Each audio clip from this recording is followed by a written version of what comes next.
So you can't tab out of this. You have to stay here all the time. Ready? Hello, everybody, and welcome into Coxmill High School in Concord, North Carolina, as we have just gotten underway in this elimination game in the loser's bracket of the SCBL Championship. My name is David Katzenmeyer. Accompanying today is Zane Metz as we watch starting pitcher Jacob Shaw deliver a ball low. Yeah, David, I'm super excited to be out here tonight, and I have one key to the game tonight is win. You win or you go home. So by any means necessary, you just got to win this game in advance. That pitch slides across the plate for a strike. So the count now sits at 2-1 on the leadoff batter, Adam Quintero.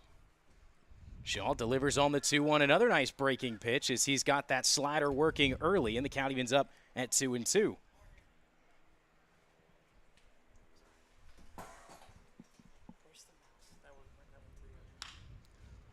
2-2 pitches grounded over towards Ixarino at short. He'll fire to Kyle Whitaker in time to get the first out of the inning. So like Zane had mentioned, it's win or go home for both of these teams. The Copperheads lost a heartbreaker in York, South Carolina against the Kingsmen 10-9 on a walk-off from Kingsman baseball.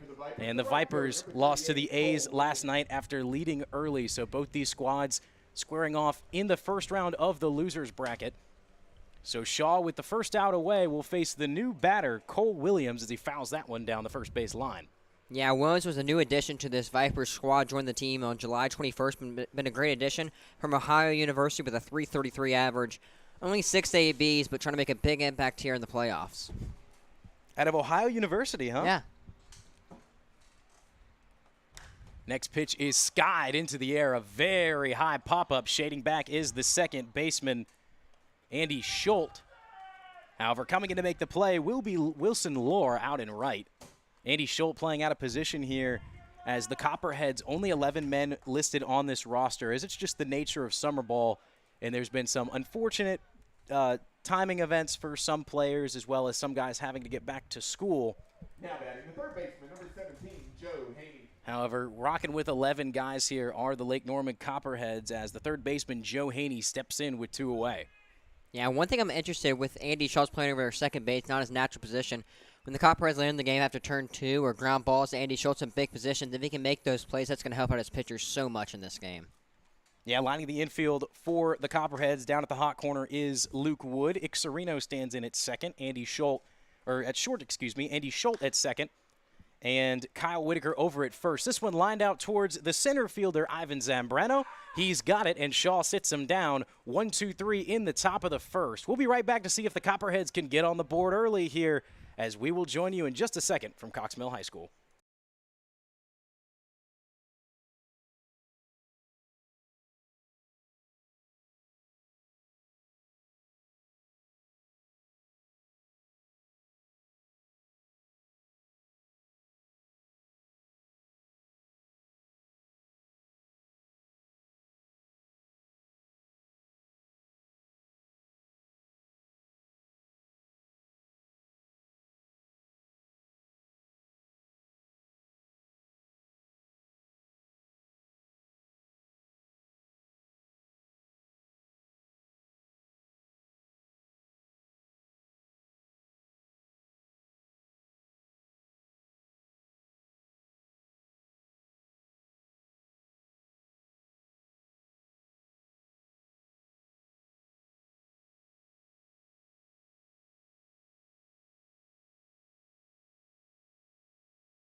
Getting things started for the Lake Norman Copperheads here in the bottom of the first inning will be the right fielder Wilson Lohr.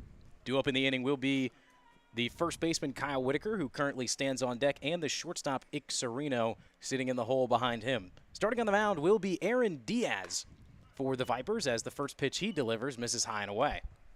Yeah, Aaron Diaz out of Eastern Florida State College with a 7.20 ERA in the season. 15th innings pitched with 7 strikeouts for the Vipers this summer.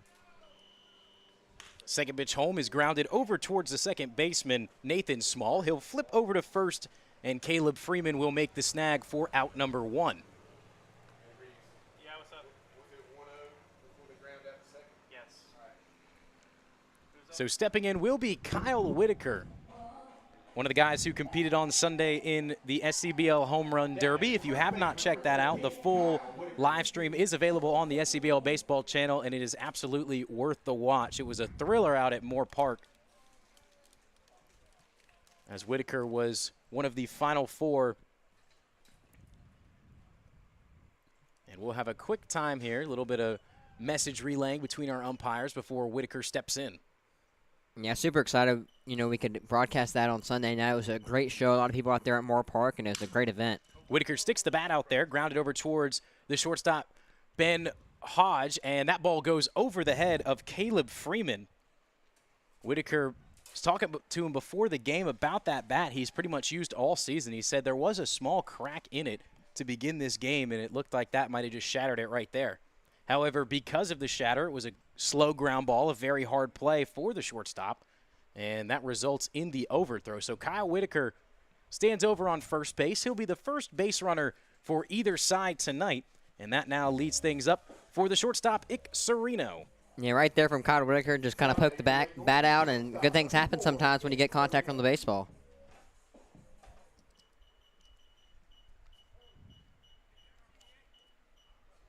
So with Whitaker standing on first, Serino with an opportunity here. First pitch home to him is a nice fastball that catches the outside part of the plate.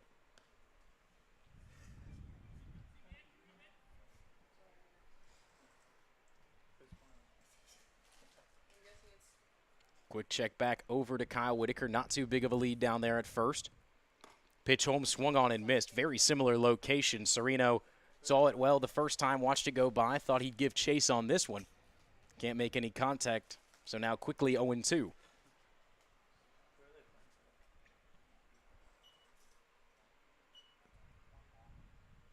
Diaz gives the nod and goes home. Whitaker will be stealing. No throw from Luke Harris behind the dish. And Kyle Whitaker will have himself a stolen base and now stands in scoring position with only 1 away for Lake Norman. Yeah, Kyle Whitaker only 2 stolen bases on the year so far, but showed off the wheels right there. Didn't even warrant a throw from the Vipers catcher. There's a pitch low and away and a breaking pitch that took a while to get there. Another one Ixarino sees on the outside part of the plate, swats his bat at it. That'll head over in foul territory, so the count will remain 1-2.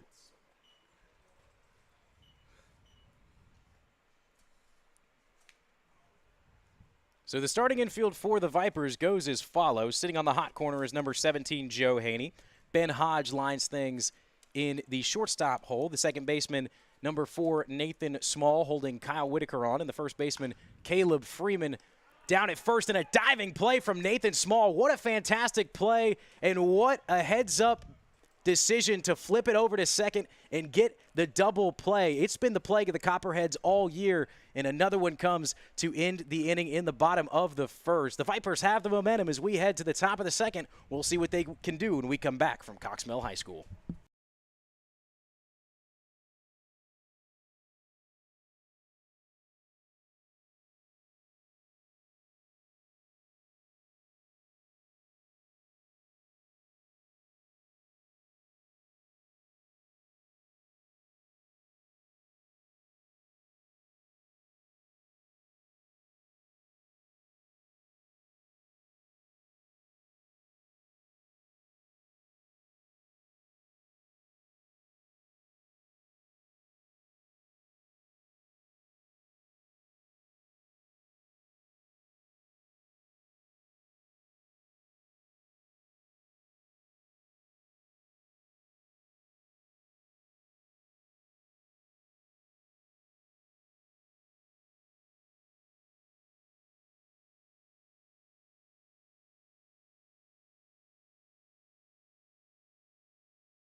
Welcome back to Coxmill High School as the big lefty, Breon Ishmael, gets things started for the Vipers. Ishmael starting in left field for Carolina. Jacob Shaw back on the mound for his second inning of work. First pitch that Ishmael sees is bulleted down the first base line, but just hooks foul. Yeah, the big lefty right here. We see the infield shifted to the right. Copperheads are looking for a pulled baseball right here, and we'll see if they get it. Very big shift. Only person on the left side of the infield is Luke Wood, who is sitting in the shortstop position. Fastball runs in for Shaw, so the count evens up at 1-1. Yeah, and you see those shifts a lot in the MLB. Not as much as summer ball because the analytics are not there to see where guys pull the baseball or like to hit it, but a lot in the MLB, and some rules outlawing that in the coming years. Shaw looks in for the 1-1 breaking pitch. Falls just a little bit too low. Pops out of the glove of Jordan Spearman, so the count moves to 2-1.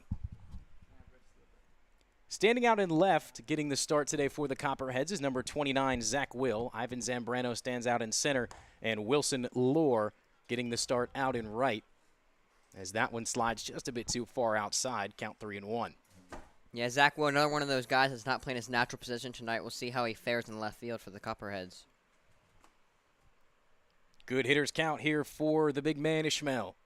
The 3-1 home swung on, and it was a fastball high and inside.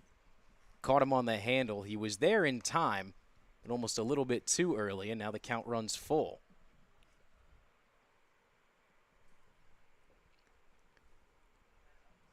It's probably the biggest shift that we've seen all year here at Coxmill High School from either side. As 3 men on the right side of the infield, only 1 on the left.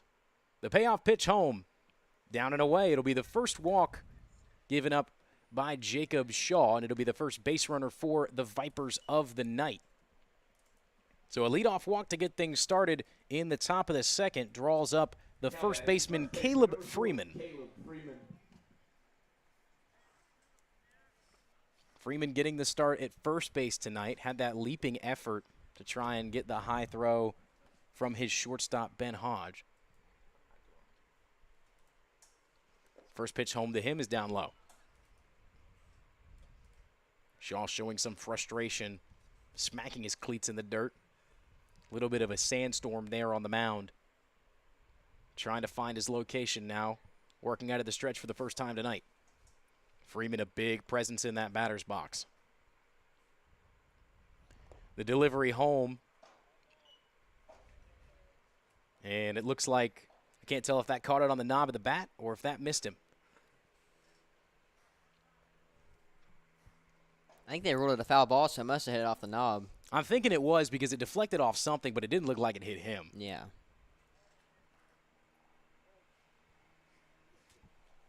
So back to play now. Not a big lead out there for Ishmael down at first, only a pace or two.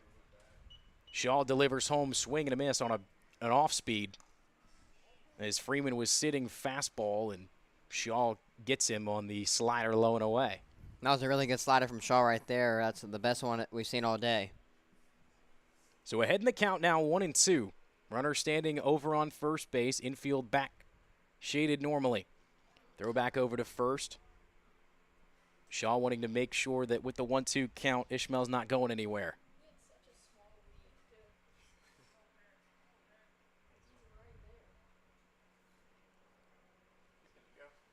Freeman standing right over the plate. Shaw gives the nod to Spearman at home, and once again, focus turns back to the man standing on first. Shaw not wanting to see the same fate that Brandon Whitaker had with a steal in the first.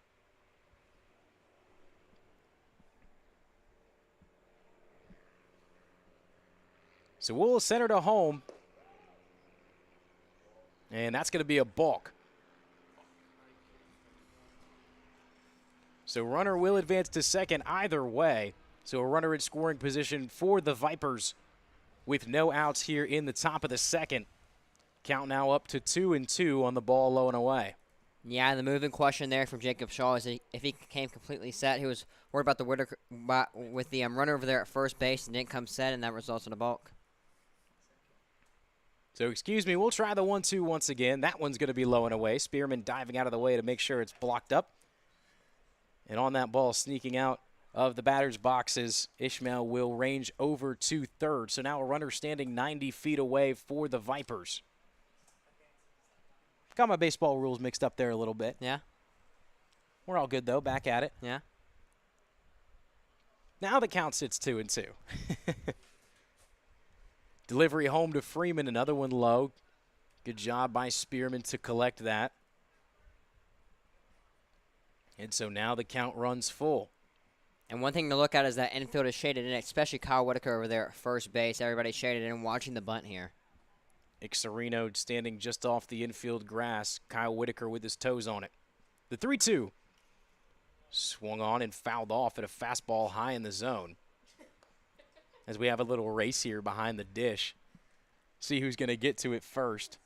As Jeb Despard in the designated hitter spot beat one of the base coaches for the Copperheads. Well, he's not on the field tonight, so might as well get his cardio in now. We'll try the 3-2 once again, low and away. Shaw was locating that breaking pitch in the first inning, but has not been able to find it here, and now finds himself in a pickle with runners on the corners and nobody away. The designated hitter, Jeb Despard, standing in for the Vipers. Yeah, Despard, one of those guys who came out to the home run derby on Sunday night, so obviously a lot of power. And for Jacob Shaw right now, you just got to limit the damage. Have runners on the corners. Nuance in the inning. If you can escape here with only one run allowed, I'd say that's a good inning. That ball missed low and away. Sounded like somebody called time. However, the pitch will stand. Despard going to show bunt, and the throwback to Kyle Whitaker is going to head over into foul territory. It looked like they were going to have Freeman in a pickle position. However, the throw gets away from Kyle Whitaker. Error is committed. Runner comes in to score, and Freeman moves up to third. That would have been really good from Jacob Shaw right there. Just him and Kyle Whitaker not on the same page over there on the pickoff. But if they would have converted that, they would have got that man in a pickle.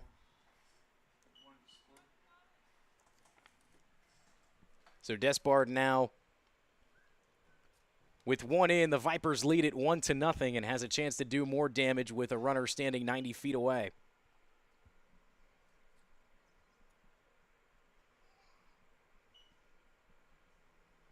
Pitch home is hit high into left field. Shading back on it will be Zach Will. He'll make the play. The throw into home will be cut off, and it will be not in time. Ball dropped by Spearman, but it didn't matter as Freeman was in safe either way. So the sacrifice fly leads to a 2-0 lead for the Carolina Vipers.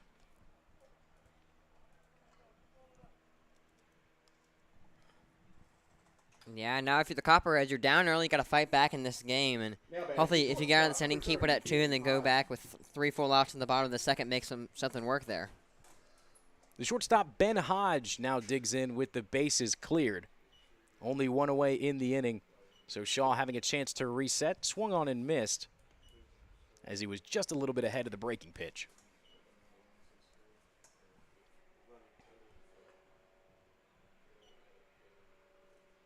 So Shaw waves off the first pitch, then agrees to the second. Heads home with it, and that one is fouled over the first base screen. That one waited a long time to land. It's good contact, just not at the right part of the barrel. Shaw hitting the count 0-2. The kick and the delivery. And that one barely gets the bat. It'll head off the screen in front of us. And we'll try the 0-2 once again. Yeah, and David, looking at the weather for the rest of the night, right now sitting at 82, so not as hot as we've seen earlier in the summer. Real feel of 90.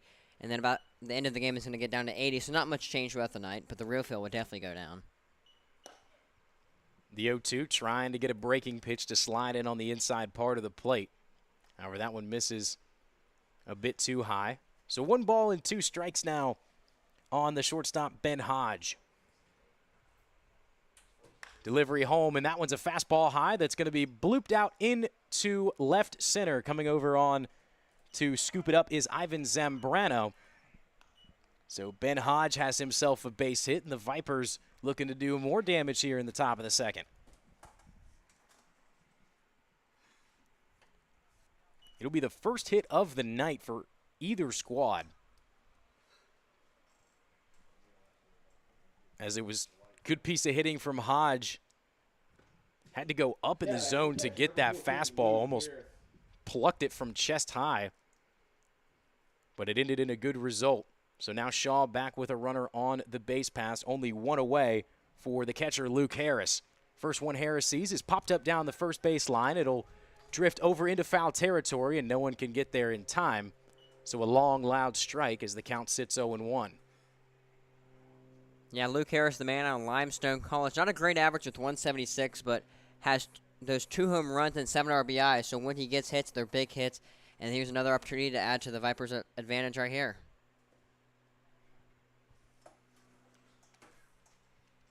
So Whitaker chasing back over into his position. All the infielders recollecting themselves, everybody getting set.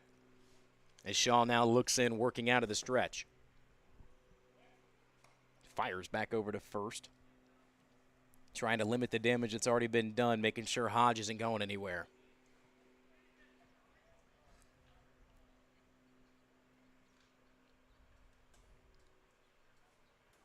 So Shaw now sets at the belt, delivers, swing and a miss on a ball down low. And the count moves 0-2.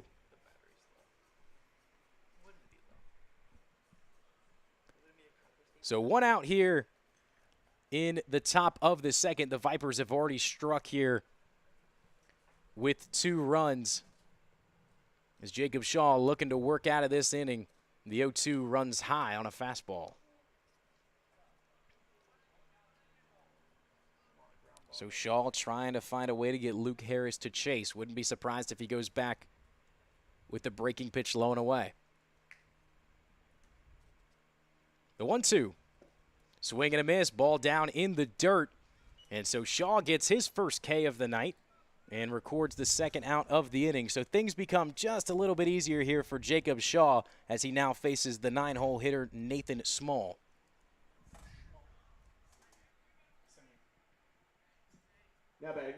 Yeah, the Vipers electing to use 10 hitters tonight. So we'll see what Nathan Smee can do here and start a little 2-out rally and get the 3rd run of the game for the Vipers in.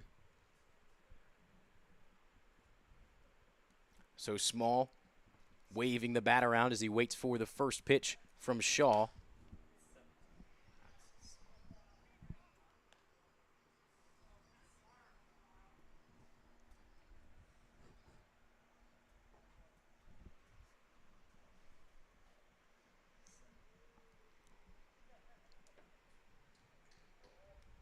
Another throw back over to first. Once again, Shaw not wanting to let a batter in, or a runner, excuse me, into scoring position. As he keeps checking on Hodge over at first.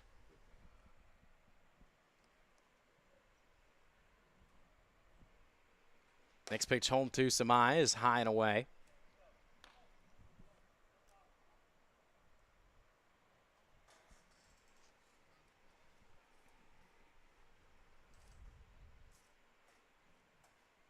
Standing on deck for the Vipers, if needed, is the center fielder Adam Featherstone, as an off-speed gets a foul tip into the glove of Jordan Spearman for the first strike of the at-bat.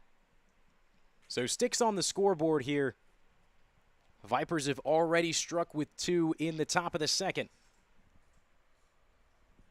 Nathan Samai looking to get something going here with a 2-out rally. That ball's down in the dirt, gets between the 5-hole on Spearman. And so the runner will advance up to second base. So Hodge now sitting in scoring position. Samai leads the count 2-1. Once again, this is a win or go home scenario for both of these ball clubs. Both of them have been knocked out from the winners bracket. This is the first game of the losers bracket in the SCBL championship. 2-1 home, misses high. As the Copperheads lost in a heartbreaking fashion to the Kingsmen 10-9 on a walk-off down at York High School. And the Vipers fell to the A's last night after leading early. So both these squads looking for some revenge, looking to stay alive at a chance for the SCBL title. And Shaw misses on the outside part of the plate, so that draws a walk, and the Vipers now with 2 base runners with 2 away brings up the center fielder Adam Featherstone. Yeah, we see manager Sean Stevens going to talk to him right now, and he's got limited damage right here. The Copperheads don't have all the pitchers in the world tonight available, so you need Shaw to go a lot of innings, 3, 4, 5 innings if you need your other two guys to be able to go late in this ball game. So you got to calm him down right here, get out of this inning, and then go from there. So the two other pitchers who will most likely come to this game for the Copperheads if needed is going to be the first baseman Kyle Whitaker and the right fielder Wilson Lohr. So we've seen Lohr pitch a couple times this year. I have yet to see Whitaker on the mound.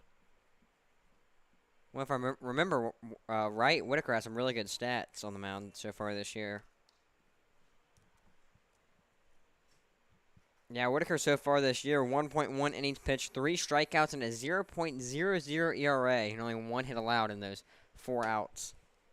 Well, if Whitaker does come on the mound, the Copperheads are going to need it, and they're going to need it bad, as pitching just so tight for this staff. It'll be interesting to see who they put at first base as well. So after the mound meeting, Shaw hoping to clear his mind, looking for the final out as the center fielder Adam Featherstone looks at the first one down in the dirt. And you can see after every pitch that's missed, Shaw just with a little bit of frustration kicking up the dirt, molding the mound to what he wants. Runner will go, throw down to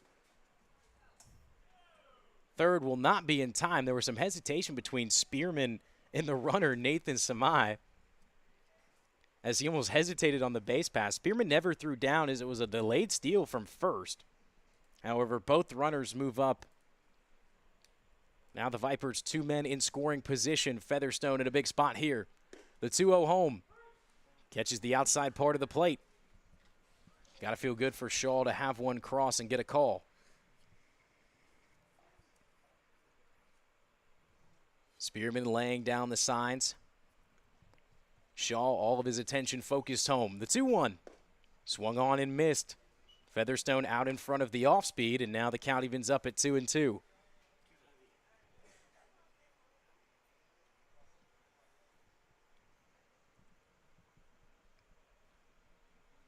Two balls and 2 strikes. The pitch home swung on and missed on the outside part of the plate. And Jacob Shaw works out of a jam in the top of the second. However, the Vipers get 2 as we head to the bottom of the frame. We'll see if the Copperheads can make up the deficit when we come right back.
Welcome back as Andy Schultz steps up onto the mound, or to the plate, excuse me.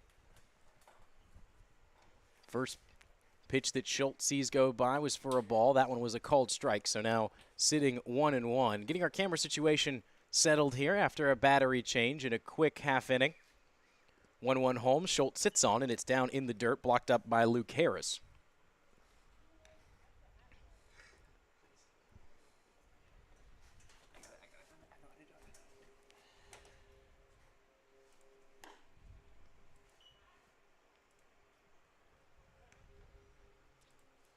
So a called strike over the plate leads to a 2-2 count on the the Copperheads second baseman.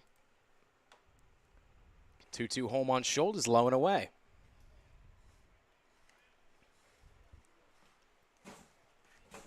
So count now sits full on Andy Schultz. The payoff pitch home. Ball up. So the Copperheads will have their leadoff man onto first base here in the bottom of this second inning as the third baseman Luke Wood now digs in looking to advance Andy Schultz. Yeah, Andy Schultz is a very speedy catcher with 9 stolen bases on the year. And if you can get Schultz score here, you're not tying up the game, but you're at least knowing that the offense can score runs, and it's reassurance for the guys later in the order to say, hey, we can do this, we can get runs in, because runs in some games have been a struggle this season for the Copperheads. Diaz back on the mound for his second inning of work. Fastball misses high on the first pitch home to Luke Wood. So Andy Schultz, Luke Wood, and the center fielder Ivan Zambrano were slated to get things started in this inning.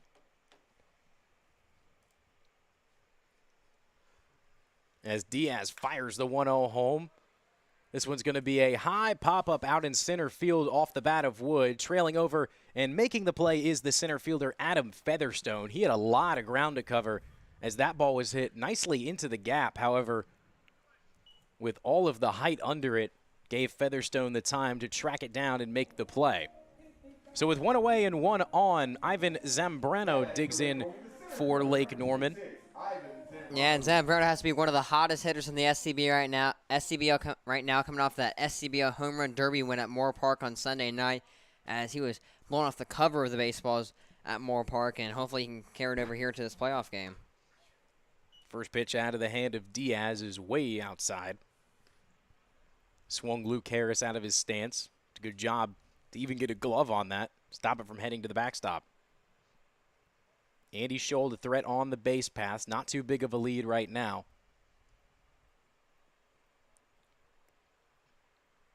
Diaz, a long pause, will deliver home. Swing and a miss on a high fastball. Zambrano went chasing. Yeah, for Zambrano, what do you think kind of confidence that brings him? Obviously, it's only a home run derby, not in game, but that still has to give you a lot of confidence coming into the playoffs. Well, it gives you confidence that you know you can hit out of a ballpark like this. Moore Park with pretty much the same dimensions here as Coxmell High School, just shorter fences here in Concord. So the 1-1 home to Zambrano is sat on as it misses outside, and the count moves 2-1.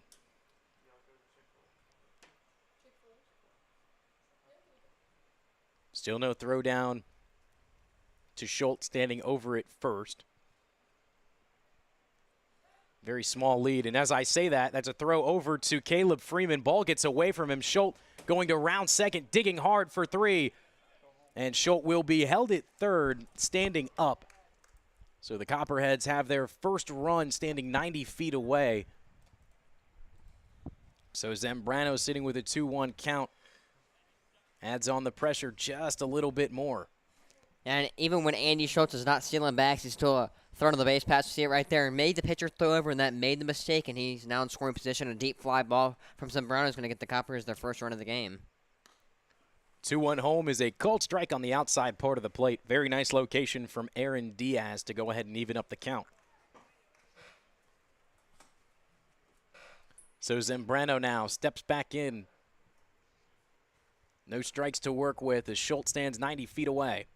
The 2-2 swung on and missed. A fastball got him chasing high.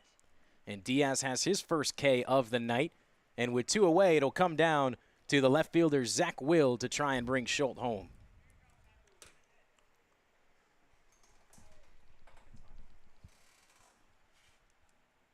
Now batting the left fielder, number 29, Zach Will.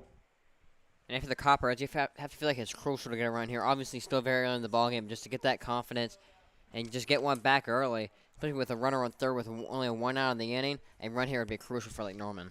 Will was almost switched up a little bit there on the off-speed pitch that came in. It's probably one of the slowest of the day, as it just trickled across the plate and fell in for a strike. Sees a similar pitch, waves on this one, and still a little bit too early on it. So quickly now down 0-2. And Diaz has a good fastball to him, especially on the outside part of the plate. We'll see if he throws it here after 2 straight off-speed pitches. Home from Diaz, fastball high and away. He was trying it right there, but just didn't get the location he wanted. So the first ball of the at-bat is recorded. Diaz now a 1-2 count on the left fielder, Zach Will. The delivery home. Will's going to put this one into play. Everybody will be called off by the right fielder, Cole Williams. He'll make the catch, and that will end the inning. The Copperheads strand 1 and still trail by 2. We'll see if the Vipers can extend their lead when we come back from Cox Mill High School.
And welcome back here to Coxville High School. On the mound again for the Lake Norman Copperheads is Jacob Shaw. So due up for the Vipers is 1, 2, 3, Adam Quintero, Cole Williams, and Joe Haney. Quintero in his first at-bat with a ground out over to the third baseman. Yeah, all 3 of these guys went down 1, 2, 3 in the top of the first inning. And the Vipers hoping not to have the same fate here. Having a little bit of camera difficulty here, so we do apologize. That one misses low and outside for a ball, 2-0 count. So we'll give it to you radio style in the meantime, as we're getting it back online now. 2-0 pitch. That one is flied into left field. High fly ball. Will it stay fair? No, it will not. And it got caught by the left fielder. What a great play from Zach Will over there. Not a natural left fielder, but tracked all the way over there into foul territory. Will had a long way to go on that one. A fantastic rundown from the left fielder to catch that almost in the corner down there where the foul fence meets the fair territory. Yeah, it didn't stay fair, but it stayed in the ballpark, and that's all that matters sometimes if you're an outfielder. So now Cole Williams, the 2-0 hitter tonight for the Vipers, steps up with 1 out of the inning. A big shift here for the lefty, as we also saw that big shift for Brenna Ishmael. Also another big lefty for the Vipers.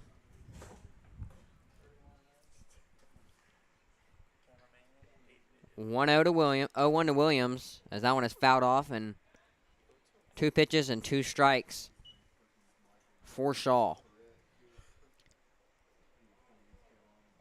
So the umpire calls time here.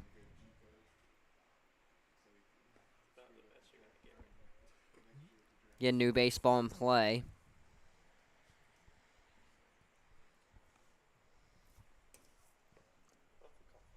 So we see over there Andy Schultz playing almost shallow right field. Ixarino playing right of second base, and then Luke Wood in that shortstop position over there. 0-2 pitch. That one lined over there to Kyle Whitaker, but foul. So the count will stay at 0-2. Whitaker also shaded very back, almost the back of his heels touching the outfield grass. Yeah, the Copperheads really shading against the pull here on the lefties so far from the Vipers. We will try the 0-2 once again. High for a ball. So Shaw readjust. Shaw's control looks a lot better so far in this inning. That one fouled off into the screen. So Shaw having some good pitches to this at-bat, just can't find that one strike he needs to get out Cole Williams. So we have an exchange of the baseballs here. Get some new ones reloaded. You got some guys who like the fresh pearly whites, and then you have other guys that beat up baseballs. They feel like they can better grip on them. Like the scrubbed and mud balls. That one low and inside for a ball. It's a good job right there from Cole Williams, batting back from 0-2 to 2-2. And that's a pitch we've seen Shaw throw a couple times on 1-2. Works a lot better against righties than lefties when you're chasing away instead of inside. That one low in the dirt. So Spearman will fire the ball back, and we will have a full count pitch coming up.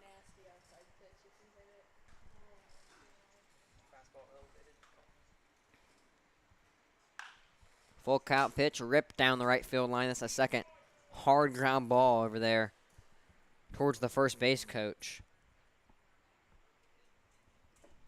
So full count pitch here. You've seen a couple drag foul. You've seen a couple pulled foul down the line on fastballs. What are you going here if you're Shaw on the payoff? Well, it's interesting. You can go back with the fastball, maybe expecting off speed or fool him completely here. We'll see what he throws.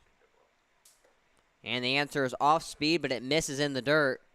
So he will walk the batter. A great at-bat right there from Cole Williams, really making Shaw work for that at-bat.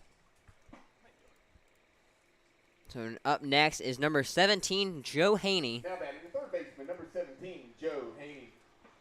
And just as it felt like we saw Shaw get a little more control, we saw the same type of things we've seen in the first two innings. Not completely out of control, but just barely missing location, especially when you're trying to paint the edges and snip the edge of the zone. When that ball misses just a bit too far, inside or outside, it's very hard to recover and come back from that. So the speedy right fielder Williams over there at first. That one popped up. Whitaker tracking it over in the infield for that one. Sky high pop up, but he will get that for out 2 in the inning. So one pitch and one out right there for Joe Haney. So a good play over there by Kyle Whitaker. Sometimes those high fly balls can fool the infielders, but he was not fooled right there. Number 32, Breon Ishmael. So Breon Ishmael, the left fielder tonight for the Vipers, steps in with 2 outs in the inning. Another big shift for the lefty right there.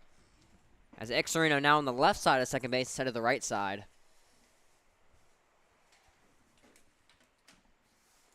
Now in the dirt, good job blocking it up behind the dish is Spearman.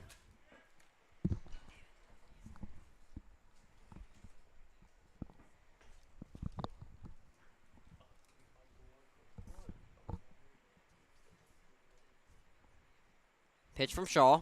That one skied into center field, tracking back towards the wall. And that ball is gone. A 2-run home run from Brenna Ishmael. And the Vipers take a 4-0 lead here early in the top of the 3rd inning. As that exit velo right there was sky high off the bat. And that flew right over the head of Ivan Zambrano. Nothing he could do right there. And the Vipers take a early 4-0 lead here at Coxmo High School. I mean, what can you say about that? Big man turns on a fastball, and with the short fences here, there is no doubt about that one. Nice crack off the bat and right over the 355 sign out in center. That was a great line drive. I don't think that thing got up more than 10 feet off the ground most of the time, especially when it flew over that wall. Now batting, Caleb Freeman. So now, from a big lefty to a big righty, and Caleb Freeman. That one popped up in the infield. Kyle Whitaker calling everybody off for it. And he will get under it for out 3 in the inning. But not before the Vipers score 2 and extend their lead to 4 here at Coxsville High School. Stick with us for the bottom of the 3rd inning.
And due up this inning for the Lakeland Copperheads is the DH Jason Leck.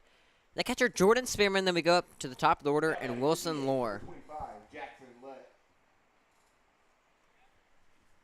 So Leck is very anticipated at bat here as the whole press box has been going wild and the half inning wait for him. He is the pitching coach this season, or excuse me, the hitting coach this season for the Copperheads.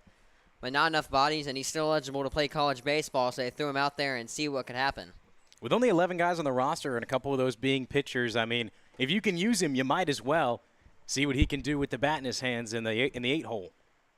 So Leck watches that one go by for a ball. I mean, well, earlier in the season, we were trying to get David out there to pitch. He still has 3 years of eligibility left and still an active college student, so throw him out there. Why not? So the 1-1 pitch to Leck. He watches that one go by for a ball, and he falls behind 1-2. You know, I'd go out there if they let me. Yeah? But I don't think it'd be a pretty sight. No. Not something you want to see in a playoff game. No, that's for sure. 1-2 to Leck. Swing and a miss. And there goes the first out of the inning for Lake Norman. Well, I mean, you're trying to hit BP out there earlier, and I don't think you got one out of the outfield. I know the pitches weren't the greatest, but I don't think you'd get any contact against these college pitchers. No offense. No, I don't think I would. Not at all. Yeah. I'd be strictly a PO. I mean, maybe put in your elbow in there, and you might get on base. So number 6, Jordan Spearman, up to bat for Lake Norman. Spearman watches the first pitch of the night he sees go by for a ball.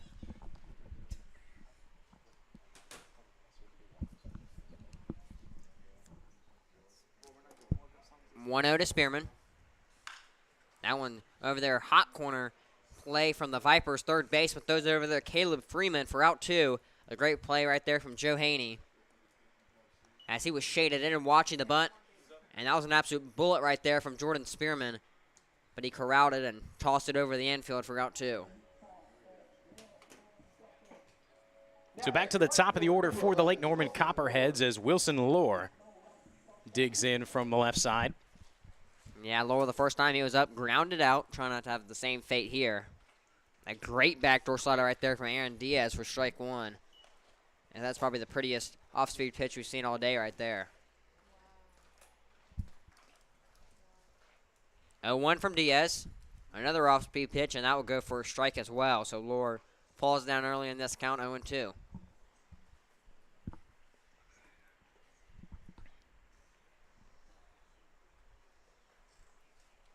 Copperheads down by 4. Needs some runs sooner or later before it gets too late in this ball game. 0-2 Delore. Swing and a miss, and that's the second K of the inning for Aaron Diaz. So the Copperheads not able to get any of those 4 runs back. And the Vipers will try to extend their lead here at Coxville High School. Stick with us on the SCBL Baseball YouTube channel.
And welcome back here to Coxville High School, the summer home for the Lake Norman Copperheads. Due up this inning for the Vipers is Jeb Despard, Ben Hodge, and Luke Harris, as we see Despard right there. Swing and miss for strike 1. Last time Despard was up, it was a sacrifice fly, and he got an RBI off of that. That was the Vipers' second run of the ball game.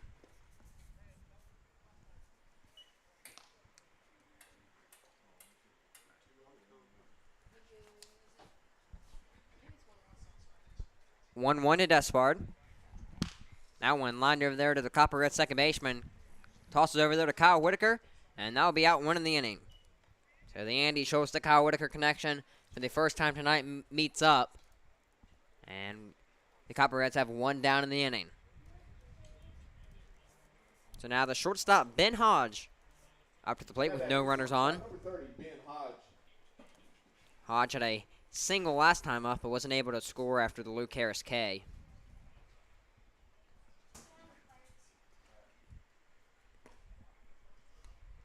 That one goes for a ball to Hodge. As we see the sun starting to set here in Concord, North Carolina. We saw some dark clouds rolling in early in the game. It felt like it was about to be a thunderstorm, but luckily it held off, and beautiful night for baseball.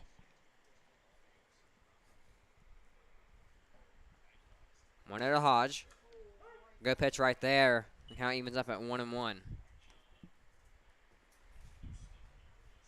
As the Copperheads overall been kind of unlucky with rainouts this year. I've had a lot of home games been rained out, it felt like. Maybe 2 or 3 this year. A lot more than average, but that's what's going to come with Carolina weather.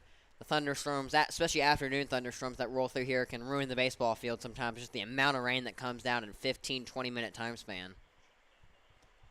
Yeah, it gets dumped on, and when it gets dumped out on here, especially with where this field level is, it gets bad sometimes. Did he go? And yes, he did. So the count will even up at 2-2.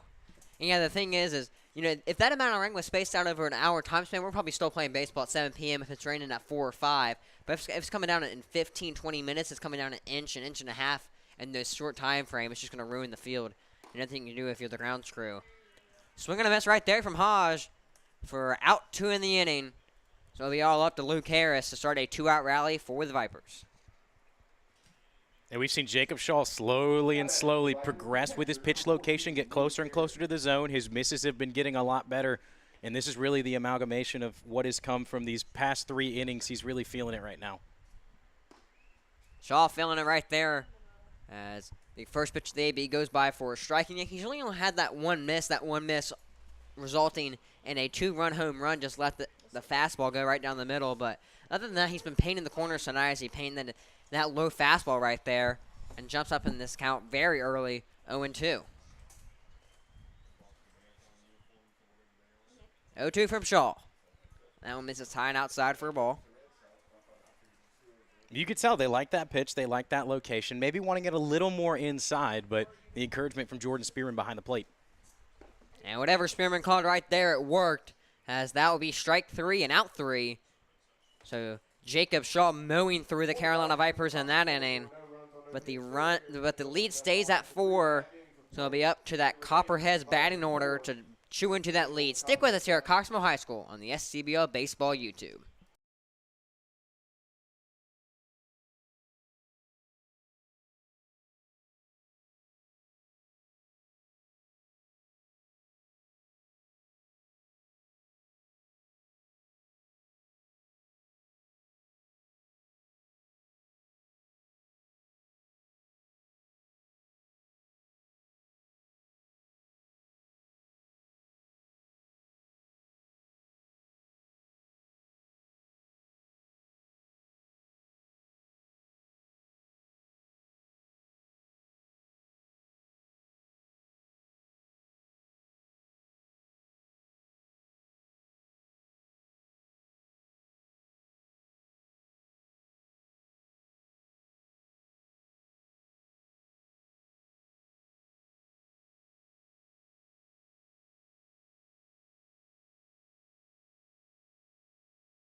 And welcome back here as Kyle Whitaker due up first in this inning for the Copperheads. Due up for like Norman 2-3-4, Kyle Whitaker, Ixarino, and Andy Schultz.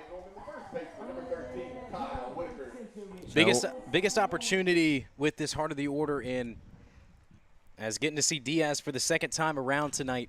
Good opportunity as we see Kyle Whitaker. I'm getting the 2 players mixed up here. Yeah. Combo of Andy Schultz and Kyle Whitaker, huh? Mm-hmm.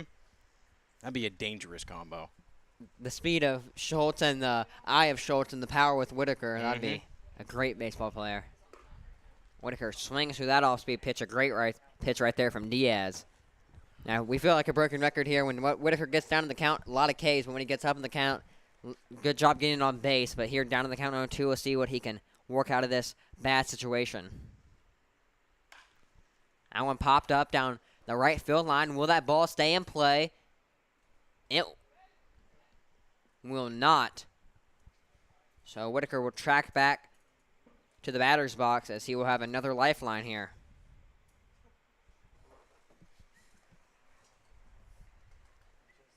It was a very close play down there. It was kind of hard to see on the camera picking it up in the corner. But Caleb Freeman came charging on and almost had a glove on it. Missed it by a couple feet, but it was just in the right spot where Whitaker's able to step back in and have another try at this. So the count stays at 0-2 from Whitaker. The umpire having a little discourse with the home dugout. As if I was guessing, it's just having the guys stay in the dugout. Make sure they're behind that protective screen, if that's what it is. That's exactly what it is, especially with a right-hander up. I think that's what they're worried about. Yeah. We've seen a lot of guys sit outside that dugout all year on those cement blocks or on the chair. Or That's the first time I think I've seen them wave back in. yeah. 0-2 to Whitaker. That one is outside for a ball. Outfield shaded normal, same as infield for the big righty. 1-2 to Whitaker. That one will get through the hole, and the Copperheads have a base runner here with no outs in the inning. Great job from Whitaker right there, just poking it through the third baseman, Joe Haney, and shortstop Ben Hodge. As the last time Whitaker was up, he stole a base, and we'll see if he does it again right here. So that's the second time tonight that we've seen Whitaker reach on base. The first time was an error, and this time is a single.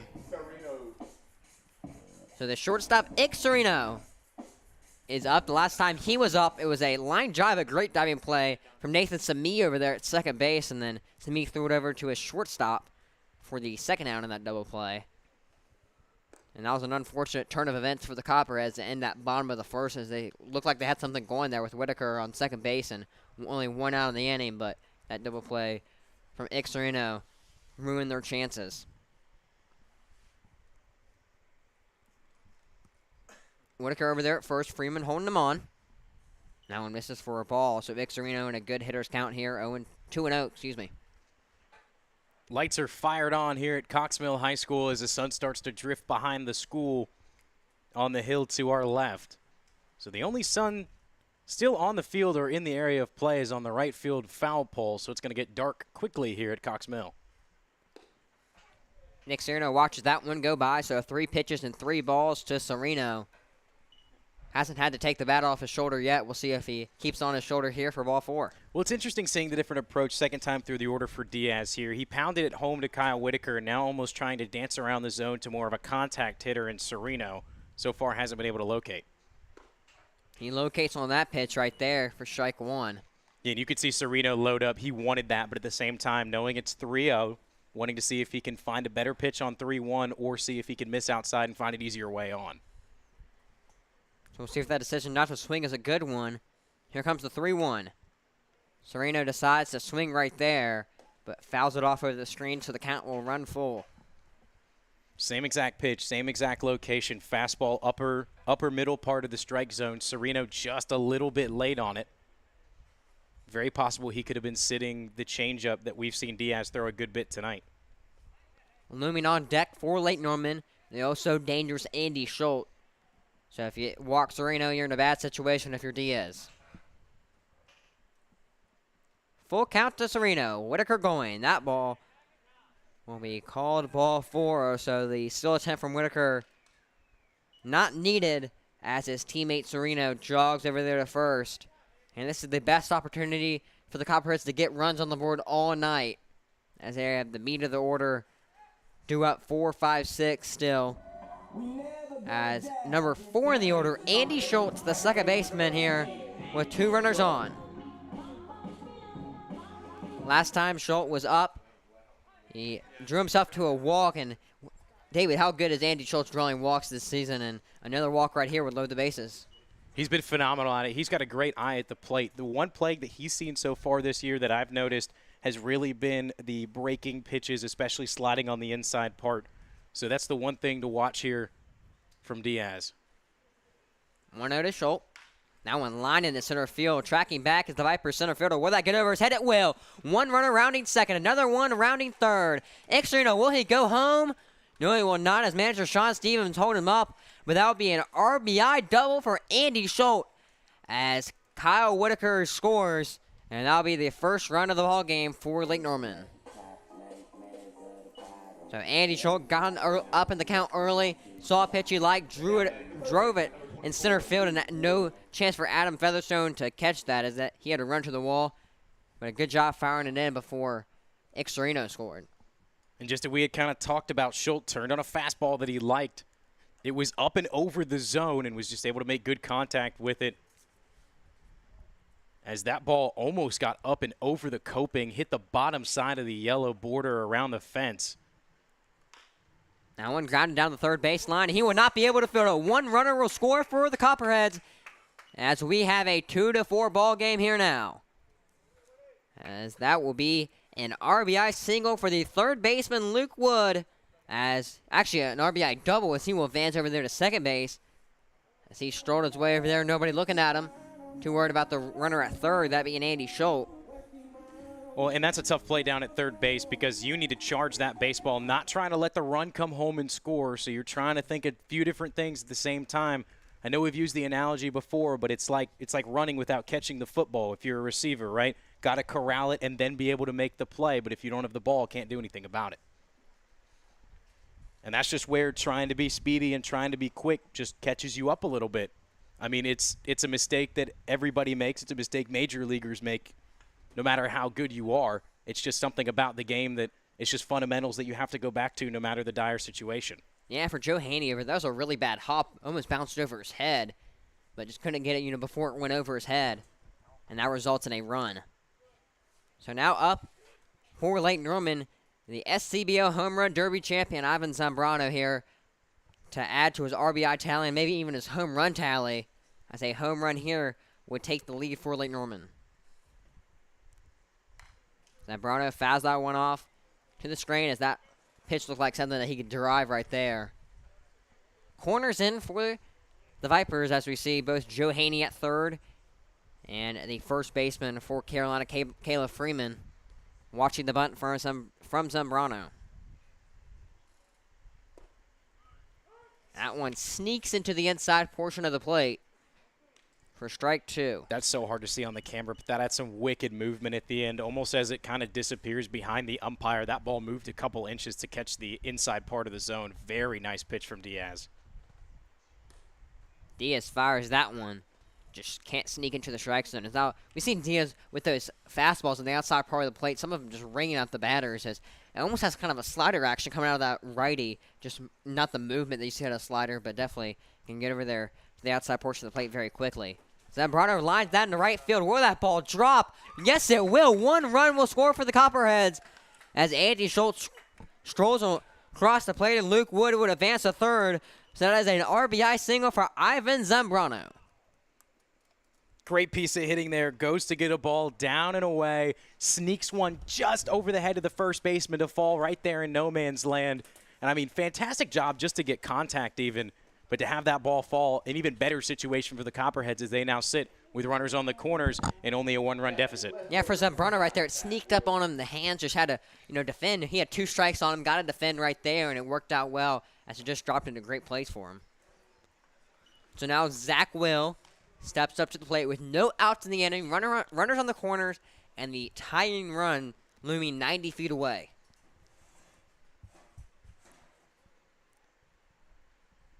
One out to Will. That one will go for a ball. As you saw Ivan Zambrano over there just strolling to second base, just taking a Sunday stroll over there as the Vipers catcher Luke Harris just wasn't going to throw down, so he said, I might as well take my time over there. I don't know if Harris didn't see him or if that was if he just wasn't trying to throw because the runner on third, but yeah. As that one goes for a strike right there, it was a really weird situation because Zambrano didn't know what to do. Luke Harris didn't know what to do, but Zambrano in the end gets the base.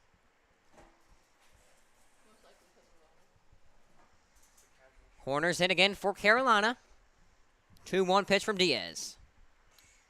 Swing and a miss right there as that off-speed pitch fooled Zach Will. Well, his dispersion between his fastball and his off-speed is just a little bit bigger than I feel like you normally see in these leagues. I know he's taking a little bit off it at the moment, but it's just enough to fool these hitters right now. 2-2 from Diaz. Swing and miss right there, but the runner has to go as it is a drop third strike. Can he get him? As he does, as the speed from Zach Will just can't beat out the throw from Luke Harris. So he's unable to score that tying run over there at third. And Luke Wood was inching down the line ever so slightly as that was the delay from Luke Harris behind the plate, just trying to keep an eye on Wood, making sure he wasn't going to try to sprint 90 feet in the throw from first back to home. But Luke Wood stays put. Yeah, man, DH, number 25, Jackson Leck. So a drop third strike from Zach will prompt Jackson Leck, the DH, in a big situation here. Tying run at third, go-ahead run at second. Swing and a miss right there. How good of a how funny of a situation would this be if Jackson Leck can end up coming up with a hit here in his first appearance on the season? We'll see if he can do so. Down on the count 0-1 as we speak. The first time up to bat was a K. And now he falls down 0-2. Well, if I'm Aaron Diaz and this guy and I'm pitching against the guy who hasn't played baseball in a couple months, I don't really see why I wouldn't just try to pipe some fastballs down the pipe. Trying to locate on the outside portions of the plate as we speak right now. 0-2 from Diaz. That one popped up, and will that stay fair? No, it will not. As that one just caught off the inside portion of the bat of Leck, but could not drop. And if you're Leck right now, if you put one kind of deep in the outfield, Luke Wood has the speed to advance home. But the problem is just getting that good contact on it, driving it into the outfield. So count still sits at 0-2.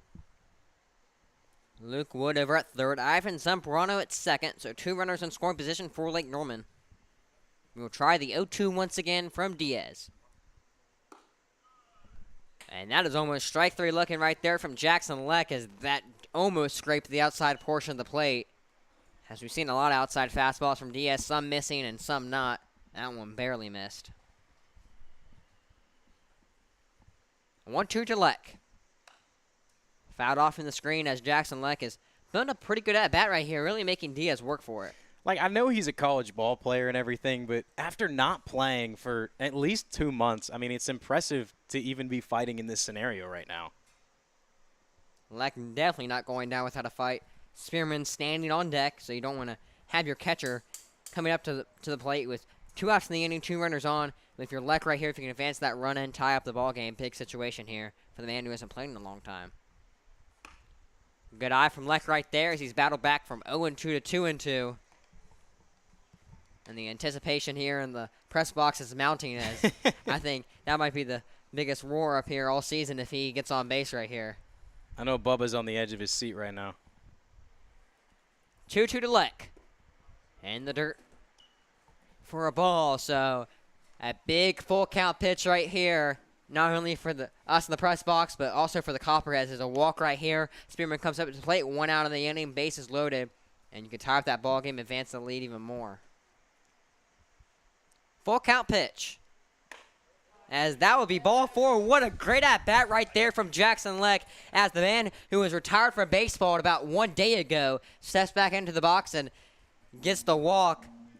As all of his players, not really even teammates in that respect, all of it, the guys that he coaches over there in the dugout applauding him. And now Jordan Spearman, who grounded out last time up, steps him to the plate. A ground out right here might just result in a double play, so don't want to have that happen. First pitch home is a called strike on the inside part of the plate. Nice location on the off speed from Diaz. So just a reminder, Luke Wood standing at third base. We have Ivan Zambrano over there at second, and then Jackson Leck over there at first. That one misses on the outside portion of the plate, so the pitch right there to Spearman evens up the count at 1-1. We started this inning. We were wondering how the top of the order would deal with Diaz this second time through, and it seems like they're seeing him very well, especially with his outside edge location pitches. So Spearman falls down in the count 1-2. To give a little more context on that, with when the righties have been up, the first time through they were chasing on the outside part of the plate. Have not chased as much here. As that one gets through the hole right there, 1 run will score, but manager Sean Stevens will hold up the runner at third. And the throw in from center field from Adam Featherstone almost gets away from him. But the Vipers infield able to corral it. But the bases will stay loaded and a run will score. So we have a tied ball game here at Coxwell High School, ladies and gentlemen. So now the top of the order is back up for Lake Norman. As Wilson and Lohr 0 for 2 in the night right now. But a big opportunity to make up for those first 2 plate appearances. As a hit right here would take the lead for Lake Norman. We do have an arm warming up in that Carolina bullpen. First pitch to Lohr goes for a ball. And not only are these runs on the bases important and the run at home important, run support is going to be the life of the Copperheads tonight. That one popped into center field. Will that ball get down? That diving play from Featherstone, but it gets out of his glove. But the right fielder over there for the Vipers can turn two. He gets them.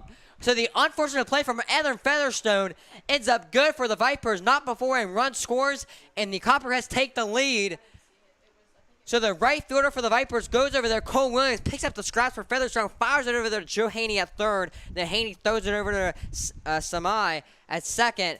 So a very unfortunate double play for the Copperheads.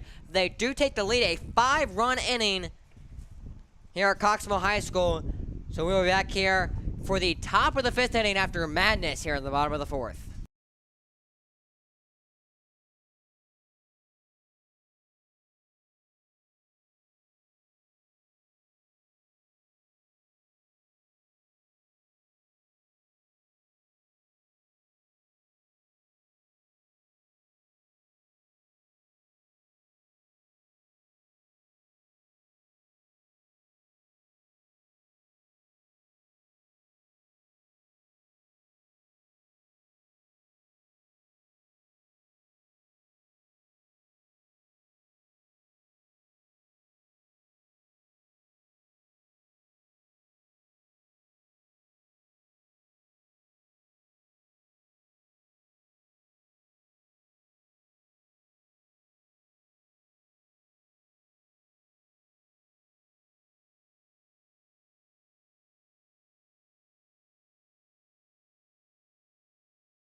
Welcome back as we get things started here in the top of the 5th inning. So an update to the score, we are still tied 4-4 as there was some confusion down in the field as well up here. So the run that crosses will not score due to the force out double play. So yeah, the ruling on that is it's just kind of like any other double play in the infield, just a very unorthodox double play, but it still ends up the same for the Vipers as they keep the game tied.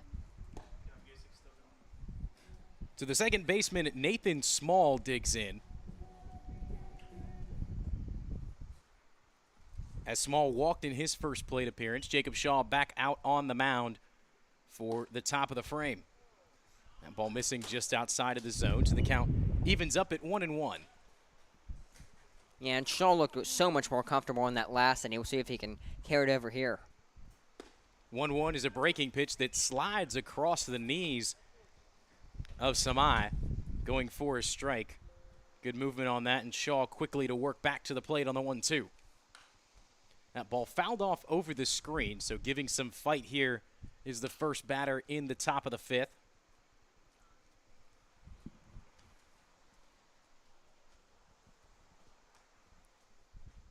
So light starting to come into effect here. Shaw delivers the 1-2 once again. Be a grounder tapped foul. So weak contact keeps Samai alive.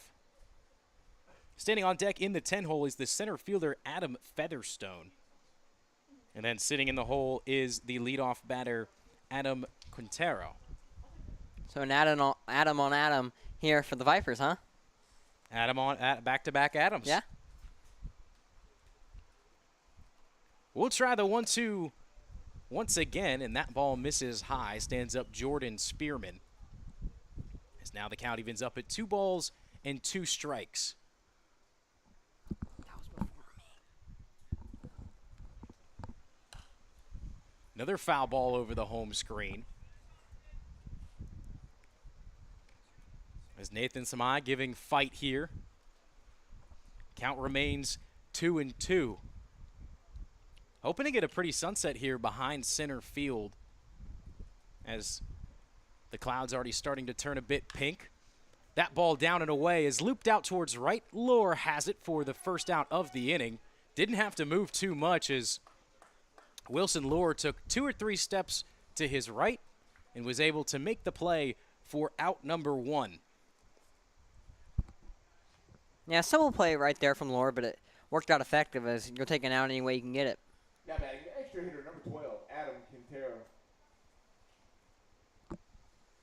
So the center fielder, Adam Featherstone, steps in for the Vipers. Swing and a miss on a breaking pitch down and away, and that's the pitch that Shaw has been really feeling in these last 2 innings.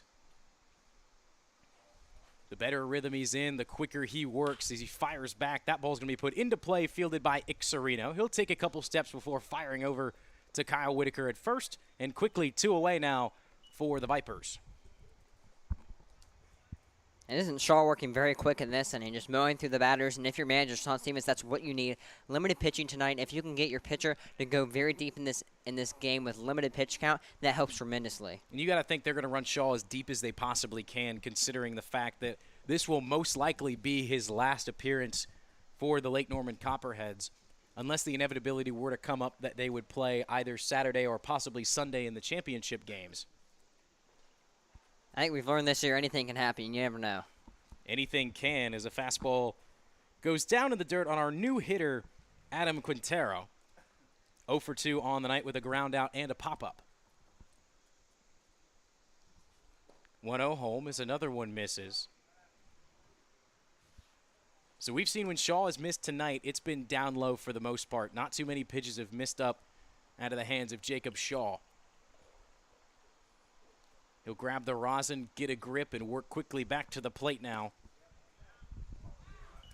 As that pitch just misses on the outside part of the plate. It was a nice frame job from Jordan Spearman, but to no avail. So 3-0 now is the count. Shaw, a little bit more of a delay here as he waits and delivers that one. As 4 straight pitches draw a walk to the leadoff batter, Adam Quintero, as he's on for the first time tonight. Yeah, and when you're talking about Spearman behind the plate, he's been very well tonight. Probably the best appearance behind the dish we've seen so far this year for Spearman. A late addition, now found his rhythm here in the playoffs for Lake Norman.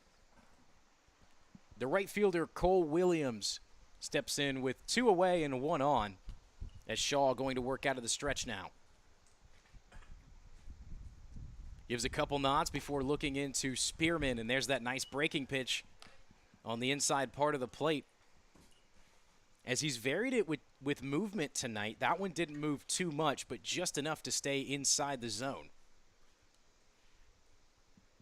The nod in the 0-1 home, as another pitch on the inside part of the plate is fouled off the hands, as Williams now quickly down 0-2. Yeah, and we've seen these big shifts for these big lefties tonight for the Vipers. With that runner on base, no shift for the Copperheads. We'll see how that plays if a ball is hit in play here. Long look in for Shaw. He'll recollect and fire home. That ball misses down low.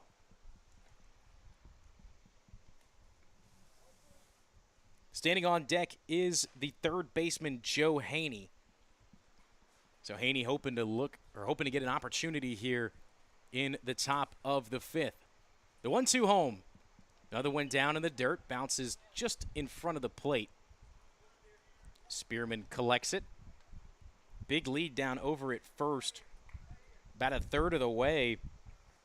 was Quintero, but hustles back to the bag as the ball didn't get far enough away for a steal attempt. Williams working this count now.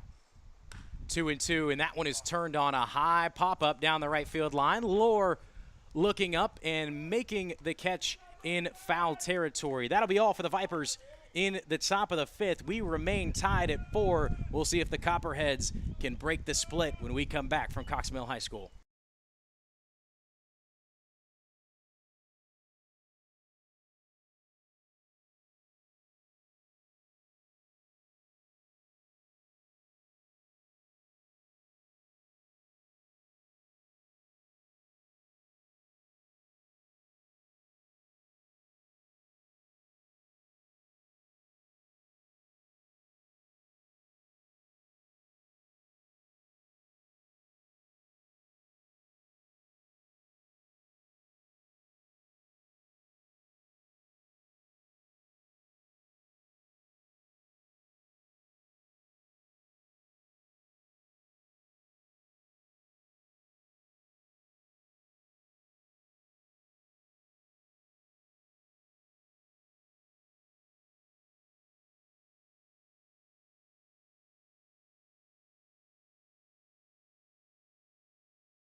Welcome back to Cox Mill High School as Kyle Whitaker get things kicked off in the bottom of the fifth.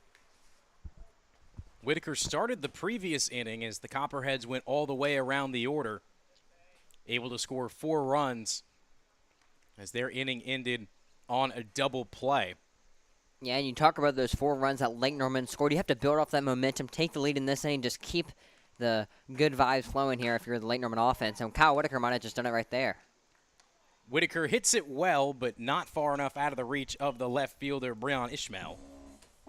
Yeah, good rip right there from Whitaker, just right to the left fielder. Unfortunately, if he puts that ball in a gap, that's an easy stand-up double for Whitaker. Batting in the 3-hole, the shortstop, Ixarino, due up for the Copperheads.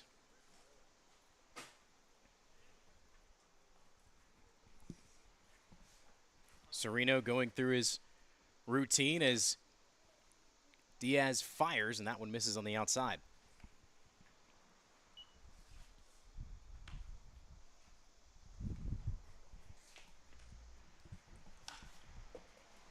That ball skied high into the air. Trailing over is the third baseman, Joe Haney, and he'll make the play in foul territory. So quickly 2 away for the Copperheads after a previous electric bottom of the 4th.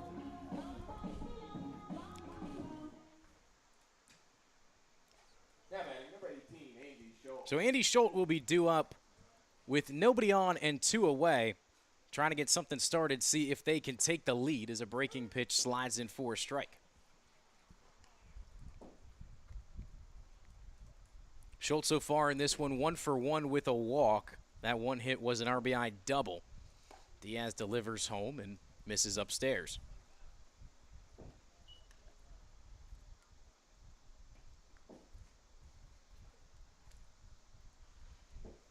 So Diaz finding the rhythm that Shaw had in the top half of the frame, working very quickly as that one runs inside on Schultz, spins him out of the batter's box as the count now moves 2-1.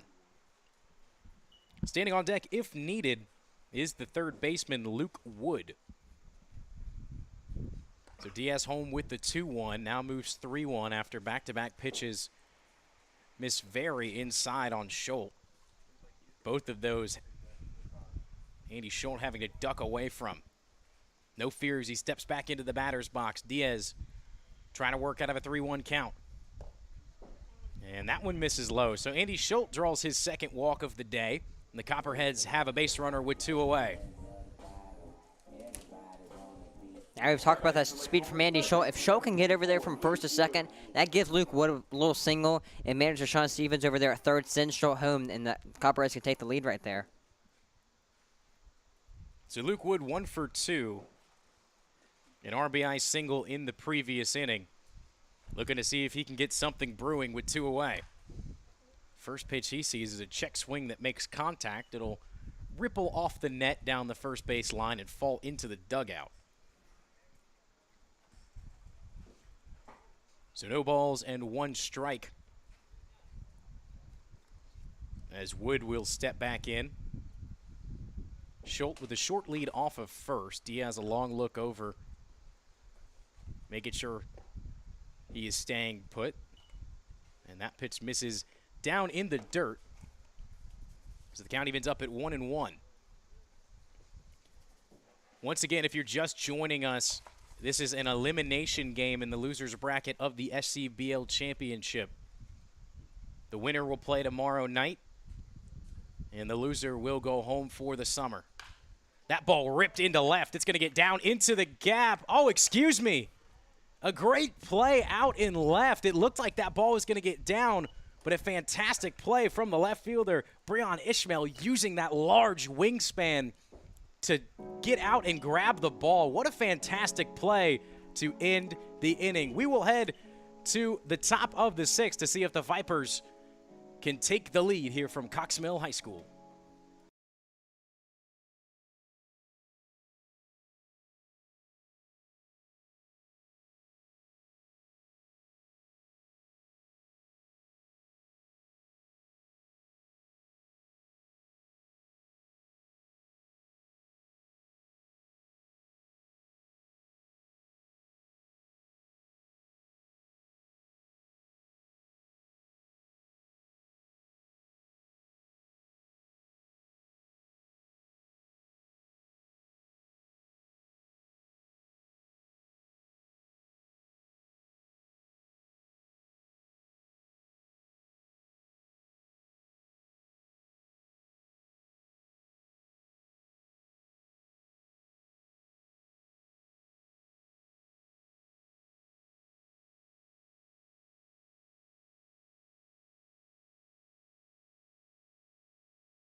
Joe Haney digs in for the Vipers to get us started in the top of the 6th. Jacob Shaw back out on the mound for the Copperheads as they will see how far he can go.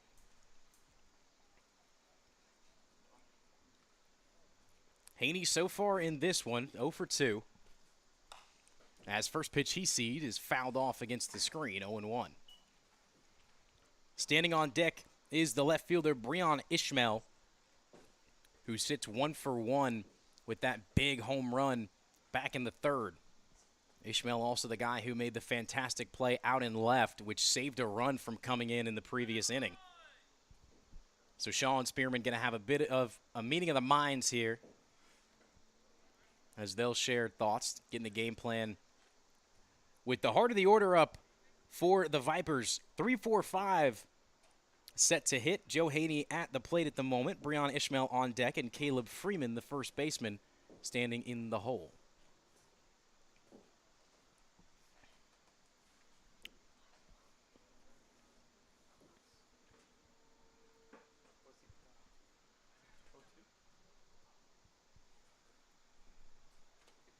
So going around the SCBL tonight, we have another playoff game, that being the Concord A's versus the Morrisville Spinners at Moore Park. And the winner of that game will play the Kingsmen. And then the loser of that game will fall into the loser's bracket. But a big game right there. If the Spinners can win, then you have to imagine that they're the favorites to win the championship. They heated up at the right time. They've heated up for the second half of the season, and there has been no looking back from Morrisville. 1-1 home is swung on and fouled off. Spearman bounced off the top of his glove, so unable to corral it. But either way, the count moves 1-2. Haney taking his time to dig back in, trying to disrupt Shaw's quick movement and momentum. The kick and the delivery home, and the 1-2 misses just inside. Looked like that was the location that Shaw and Spearman wanted. However, does not warrant the call, so the count evens up 2 balls and 2 strikes. Another one on the inside part of the plate that's just a bit too far in. Haney showing some resilience here with pitch location and recognition. From 1-2 to 3-2, Shaw waves off the first 2 signs from Spearman, agrees on the third. The payoff home, and that one's going to be barreled into right. Lure getting a run on it, and that ball will be fair. It'll hop off the wall. Digging into second is Joe Haney, and he'll have himself a stand-up double to start the top of the 6th. Something brewing here for the Vipers as they're looking to break the tie. Y'all good over there, Zane? Yeah, just a little cough right there. Happens. I mean, sometimes you can't react when the mic's right there at your face, and it's already too late. The left fielder, number 32, Breon Ishmael. The left fielder, Breon Ishmael, standing in with a runner in scoring position. If you're the Vipers, there's nobody you'd rather have than the hot bat of Ishmael right now. First pitch home to him, misses down in the dirt, and I can't imagine Shaw's going to give him anything over the plate in this at-bat. Last time he saw something in the zone, took it over the 355 sign in center. That's how the Vipers got run 3 and 4 on the board. The 1-0 home catches the bottom part of the plate for a called strike. So count moves 1 ball and 1 strike on the big lefty. Joe Haney standing out at second base. Shaw will check him a couple times before centering his attention home, and the off-speed gets a swing and a miss. As now ahead in the count, 1 ball and 2 strikes.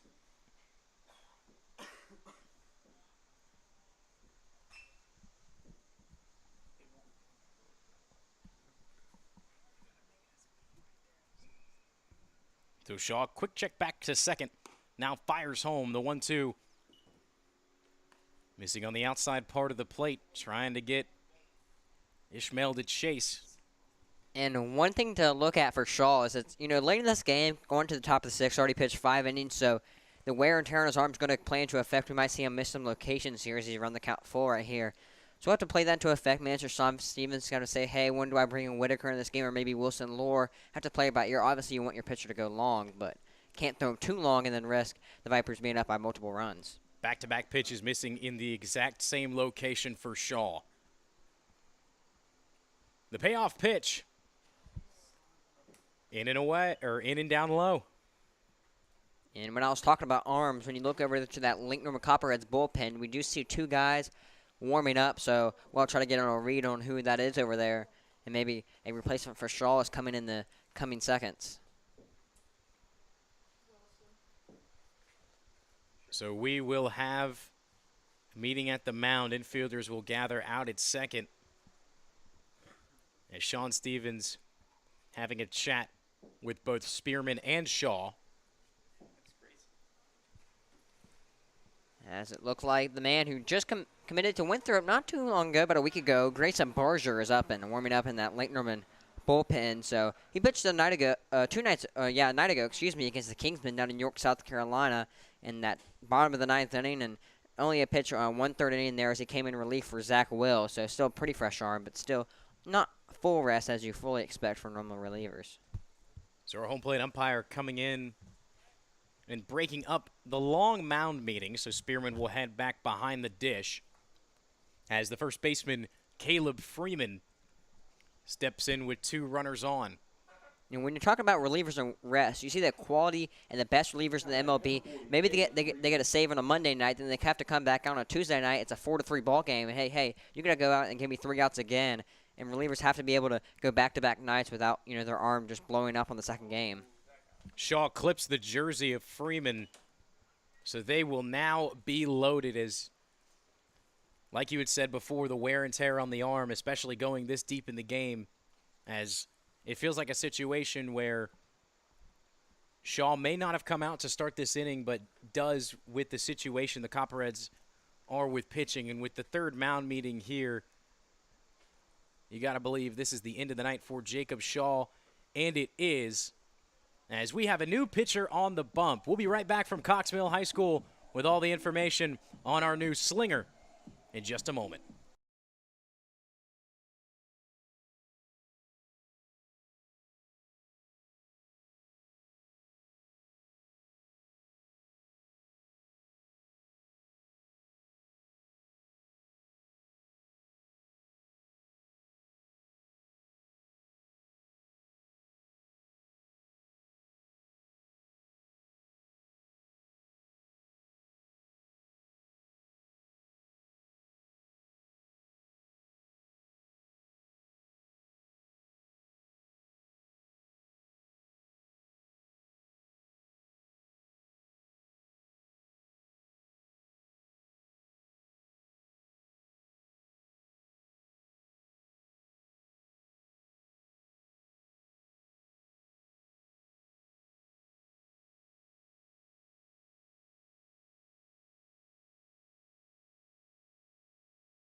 Barger is our new pitcher on the mound for the Copperheads, and he comes in a precarious situation with the bases loaded as the first pitch on our new batter, Jeb Despard, gets a swing and a miss.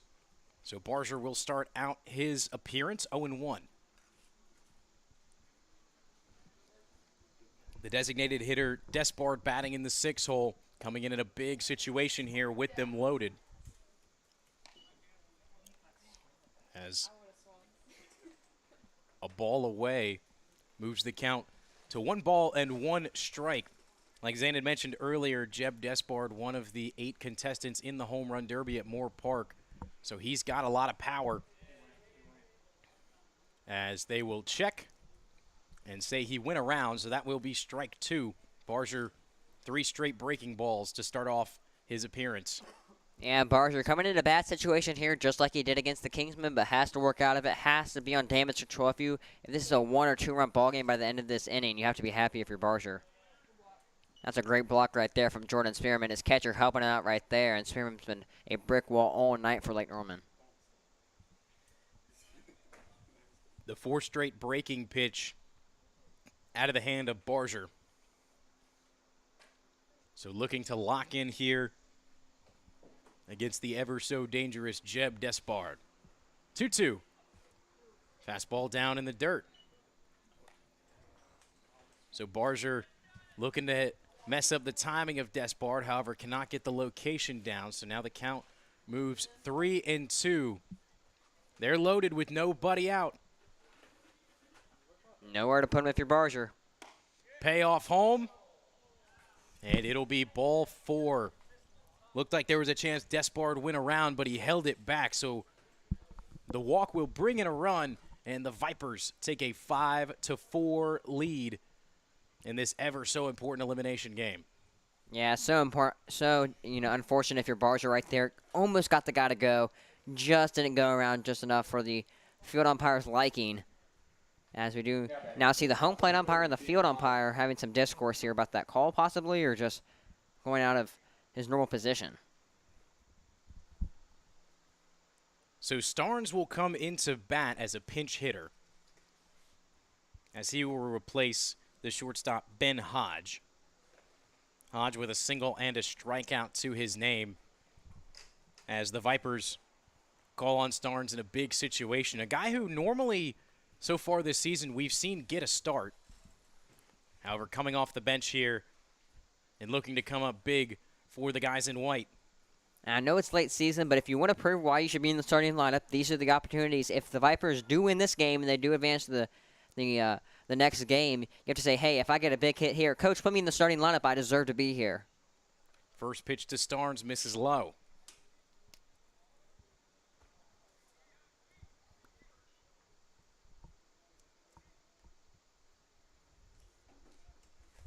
So Barger out of the stretch. Fires home and a fastball on the outside part of the plate. Misses just too far. We do see corners creeping in for the Copperheads, so they're cognizant of the bunt or a ground ball to the corners, fired at home, save that run. The 2-0. That one outside and upstairs. If you're Barger, you can't let this go away from you. If you allow too many runs, the Copperheads, the morale is down. You have to feel like you're out of this ball game. But we've also seen the Copperheads offense being able to put 4 in an inning, so it's very wishy-washy both ways. The 3-0 misses low. Back-to-back walks bring in back-to-back runs as the Vipers now lead by 2, 6-4. Yeah, and these Vipers hitters are saying, hey, make Barger throw strikes, because if they can sit back and just watch these balls go by them, they're going to get on base and they're going to score runs and extend the Vipers' lead. They've already extended by 2 this inning. Now batting catcher number 14, Luke Harris. So the catcher, Luke Harris, with the bases loaded and nobody out. Harris 0 for 2 with 2 strikeouts. Looking to turn it around in a big way here as Barger misses again on the outside part of the plate. And David, if you're manager Sean Stevens, I know you just put Barger in the game, but do you go out for a mound visit right here, or do you just let him figure it out? I don't think it's just this situation weighing on his mind as well, especially with Monday giving up a couple runs to the Kingsmen, as that one's fouled off and the count will even up 1-1. But after giving up a couple runs to the Kingsmen and them ultimately winning that game, and then a couple outings before end up giving up a grand slam in your first 2 pitches that you're out there, it's one of those things. It's like being in a slump for the hitters, right? You got to get out of your mind and you've got to focus and go back to what you know in the fundamentals. But it's really hard to get out of your head, and this is a situation where he's either going to strive and be able to work through it, or we're going to see him crumble. Yeah, and baseball's a very mental game, both for hitters and pitchers, but I'd say even more for pitchers, because pitchers, if you're a hitter, you can get a lucky break on a call, or you can just watch it go right past you. Don't even have to bring the bat off your shoulder. But if you're a pitcher, you got to throw strikes, you got to be in there, you got to be on top of your game every outing, or you're going to struggle. Huge pitch home, the 1-2. Fastball misses on the outside part of the plate. Barger trying to paint just inside the lefty's batter box. But every one that he's trying to throw out there is snuck just a bit too far. And Barger's been oh so close on so many calls tonight. The 2-2. Breaking pitch, called strike 3. Great location as Barger rubs the dirt off his shoulder and is able to locate a great breaking pitch for the first out of the inning. And while the bases are still loaded and it's still a precarious situation for Grayson Barger, that's one that's got to feel good. That's a sigh of relief right there to get the first out. Yeah, I mean, Barger, if you're a pitcher, you see that first strikeout go by, that first out, and you say, hey, I got this. I can move on and get these final 2 outs and not have that, weighing on your shoulder. Say, hey, can I just get out in the first place? Pinch hitter carry into the game as the first pitch he sees is a cold strike, and it looks like Barger, a little bit better location there. That one ended up catching the outside part of the zone.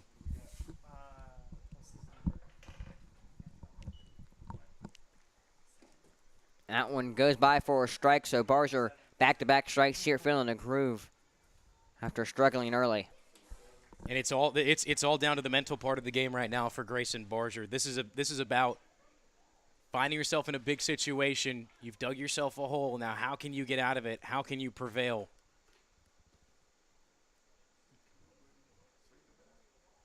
The 0-2 home to carry. Swung on, put into play, and a diving effort by Ixarino, but the ball's going to get away from him. One run going to come in to score. Andy Schultz corrals it out behind second, and 2 runs come in to score. So the Vipers double the lead, 8-4 now. As it was just an unfortunate scenario for Barger, as Ixarino was shaded more towards the third base side than the second, as he just had a long run over a diving effort. Ball got lost in the dirt and eventually just snuck out into the field in no man's land. So the Vipers, with runners still on the corner, still threatening, leading it by 4 now. Yeah, the Copperheads have dug themselves into 4-run holes earlier in this game, and now it's going to have a big resurgence, something Statesville Owls-esque later in this game. Runner goes, Spearman throws, and he will be safe. Throw was a little bit too far out in front of second base. Sereno still tried to apply the tag, but a little bit too high, trying to catch the helmet. And David, if you're going back in this dugout and your leader on the team or your manager, Son Stevens, are you going back to that Statesville Owls game and saying, hey, guys, we've done this before. We've come back in games late. We can do this again? Absolutely. This is not a scenario where you're down and out. We've seen bigger deficits crawled back from throughout the season, as that ball is tapped down to Andy Schultz. He'll fire home, and the runner will be safe at home. As Spearman went around his body to try to tag the runner at home, almost thinking he was going to slide, and because of not sliding, I think that's why he was safe. Less body to try to tag there as he sneaks behind Spearman. And the Vipers now lead it 9-4, the 5th run of the inning coming across. Yeah, really good idea right there from Andy Schultz. Just couldn't execute on a throw right across the infield, but unfortunately he couldn't get the out at home. So still only 1 out in the inning. Vipers still looking to pile more on here as runners stand on the corner. First pitch home is a breaking ball that catches the middle part of the zone, as the extra hitter Adam Quintero back around for the 4th time tonight. 0 for 2 with a walk. Looking to improve on his stat line here and bring in a couple of runs. That one's barreled into center. It's going to drop in front of the center fielder, Ivan Zambrano. The throw will not be anywhere near in time. The runner from third advances home. It is now 10-4 Carolina Vipers. And Barger was put into this game in a precarious situation. It's unfortunate for him. The Vipers seeing the ball very well out of his hand very early, and the run-up the score here now 10-4. Still no activity in the bullpen for the Copperheads. Manager Sean Stevens standing on the edge of the dugout rail. He'll stay put there, however, and let Barger go back to work against the right fielder, Cole Williams. First pitch home to Williams is low at the shins.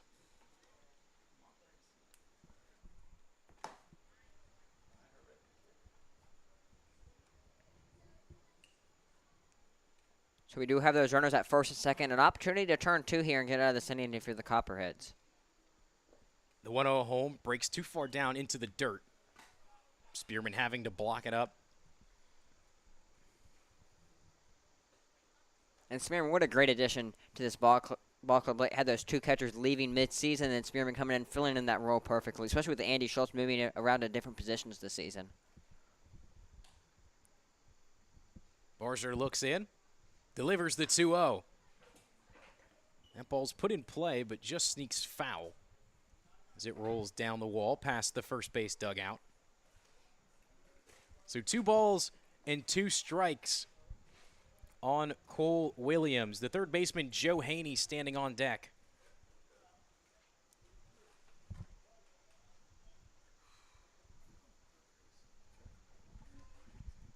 Barger delivers home. Runners are going to go. Fire down to third, and it will not be in time. Luke Wood's tag was behind the runner.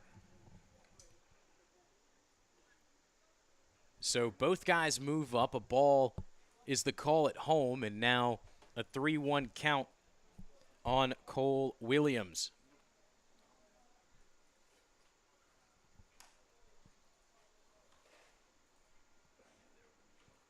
So first base unoccupied, but don't want to bring yourself back into a bases loaded scenario. Barger going to step off the mound, recollect himself.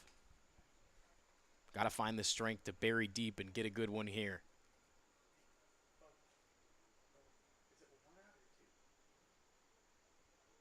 The 3-1. Swung on and fouled. That ball will stay in foul territory. However, bouncing over the fence. Looked like there was a chance for the third baseman, Luke Wood, to make a play on it. However, Wood not there in time. Yeah, good hustle over there by Luke Wood. Just couldn't get it to the baseball, but definitely a great hustle play by Wood. So with the swing on 3-1 and the foul ball, Barger now full count scenario. Luke Wood, Ixarino shading back to their positions after the long run into foul territory. Barger will recollect, work out of the stretch. The kick and delivery on the payoff, and that's going to be a ground ball. Fair. It gets under the glove of Kyle Whitaker. One run comes in to score. The slow roller to Lure allows another one to come in. A 2 RBI single for Cole Williams. And the Vipers now with an 8-run lead, 12-4. As now manager Sean Stevens will head out and talk to Barger, and that will be the end of his night as the right fielder Wilson Lure will come on to pitch. And while he warms up, we'll take a quick break. We'll be right back with the rest of the 6th inning when we're back in just a second from Cox School.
Welcome back as the third baseman Joe Haney digs in against our new pitcher Wilson Lure. Yeah, Lure with some experience so far this season pitching for the Copperheads, but a position player after all, so we'll see how it goes for him.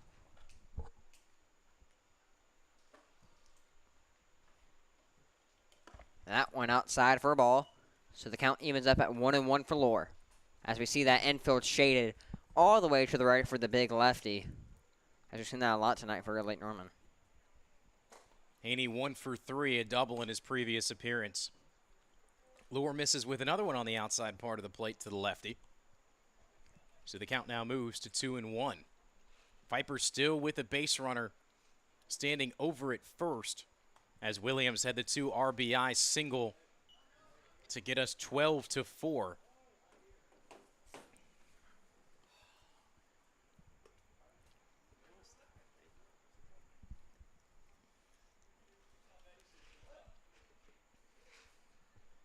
So the Vipers blew it open in this inning. It was a tied 4-4 ball game coming into the top of the 6th, and the Vipers decided, hey, I'm going to put up 8 this inning. And they decided to do so with almost ease. That went in for a strike, so the count is now full at 3-2. Lohr looks in, gets a sign from his catcher, Spearman. As the battery goes out, so we'll give it to you radio style. Full count pitch from Lohr. Now in line into left field. That ball might fall on the drop over the head of the left fielder. And the ball will get down. One runner rounding third and another one standing up at second. As the Carolina Vipers now lead in this ball game 13-4 as the runner goes over to third. And he will get third base as well. As the runner caught the Lake Norman Copperheads defending, sleeping. And he decides to take third as well. That ball flies over the head of Zach Will, bounces off the wall. His throw-in is mishandled by Ixarino. So after the run comes in to score, Haney is standing on second. Ball's trickling through the infield. Haney decides to try to take third. And as he's trying to take third, a desperate attempt from Lohr to flip it over to Luke Wood, who is standing on the bag. Tag just missed. So a very dramatic set of events here.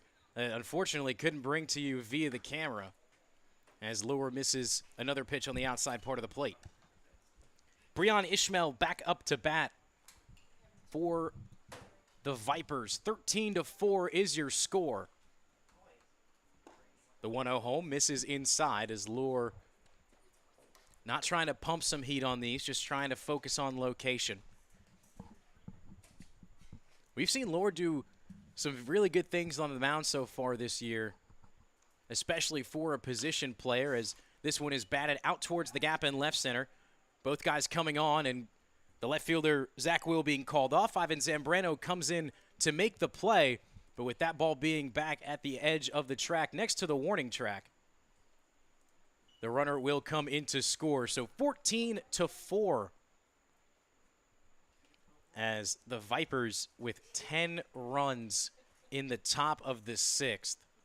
Just what an offensive display. And talking about mercy rule, normally the mercy rule is it would have been 10 after 6 or 7. Is it 6 or 7, David? 7. 7. So we would play one more inning, but the playoff rules, I don't know if there is mercy rule or not. A ball off the bat of Caleb Freeman is lined right into the glove of Kyle Whitaker down on first base. So that will be the third out as 10 come across for the Vipers. 14-4 is your score. We'll see if the Copperheads can chip back at that deficit when we come back for the bottom of the 6th inning.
And welcome back here to Coxville High School as due up for the Copperheads is number 26, Ivan Zambrano.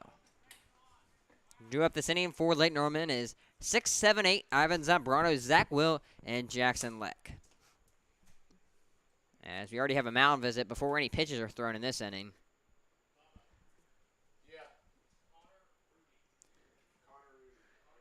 As the new pitcher in the game for Carolina is Connor Ruby. So we'll see what he can do here. Just trying to keep the lead at 10 for the Vipers. So we're all set here to go. First pitch of the night for Ruby. Swing and a miss. A healthy hack right there from Zambrano.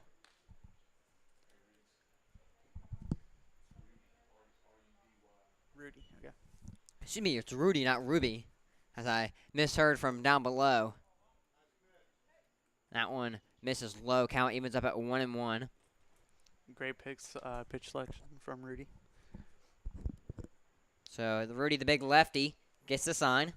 Fires. Zambrano fouls that one off into the screen.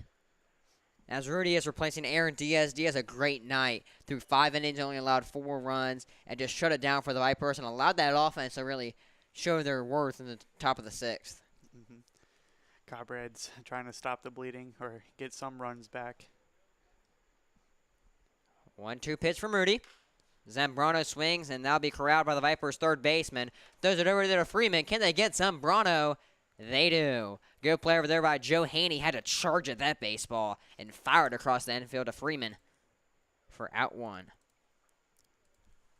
So now up for the Copperheads playing left field tonight, Zach Will.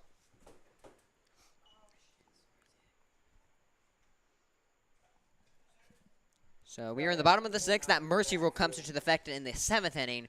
So if the runs stay the same, the Copperheads will have 5 more outs in this game to play with to get at least 1 run back before that mercy rule comes into effect, as the lead right now is 10 by the Vipers.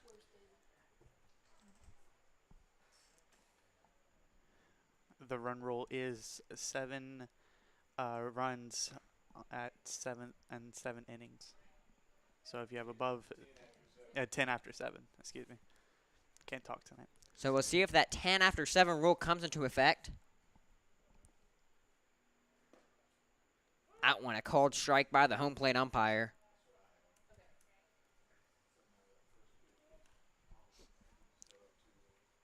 So with the season winding down, if you've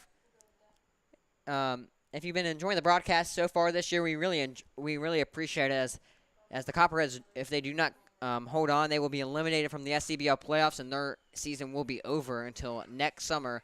So if you tuned into the broadcast this year and enjoyed our calls, we really much appreciate it, as it's been a fun summer covering the SCBL and the Copperheads, as we've really appreciated the amount of love and support we've gotten this year.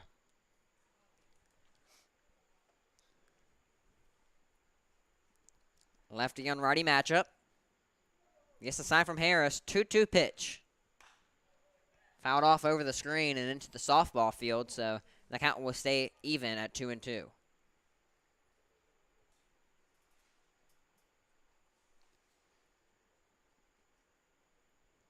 So Rudy gets a sign from Luke Harris. Try the 2-2 once more. Zach Will rips that down the left field line. Just can't stay fair, as if that one sneaks to the right of the third base bag, that's possibly a stand-up double for Zach Will.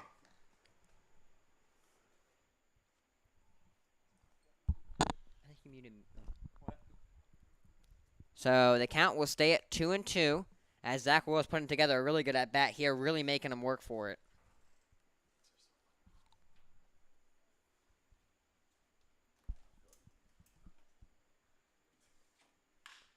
Zach Will lines that to the shortstop. He corrals it and bobbles it, throws it over to first base. Can he get Will in time? He does.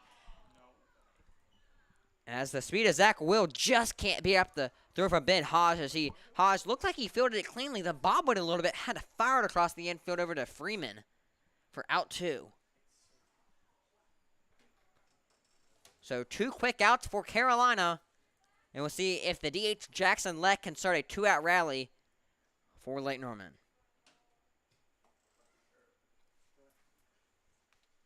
Now back to Lake Norman, the DH, number 25, Jackson Leck. So Leck steps in First pitch to the AB to Leck. Fouls off into the screen.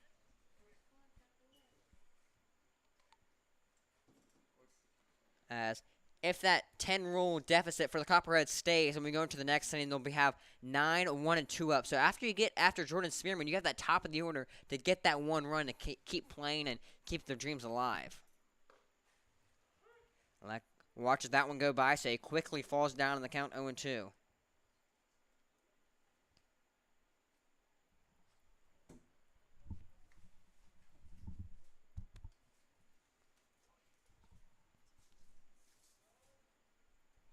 It's just the scoreboard. It's fine now. No, it's fine now. I know. You can put on the headset if you want. If I accidentally hit shift. 0-2 to Leck. Outside for a ball.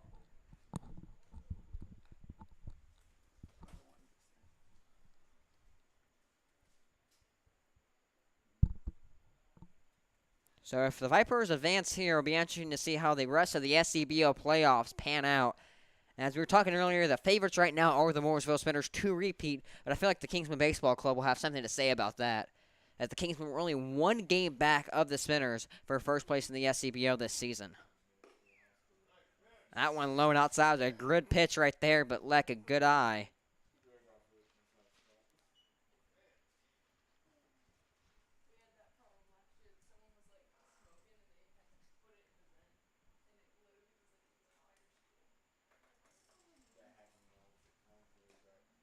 And Leck watches that one go by as it clips the catcher. Hopefully he is okay.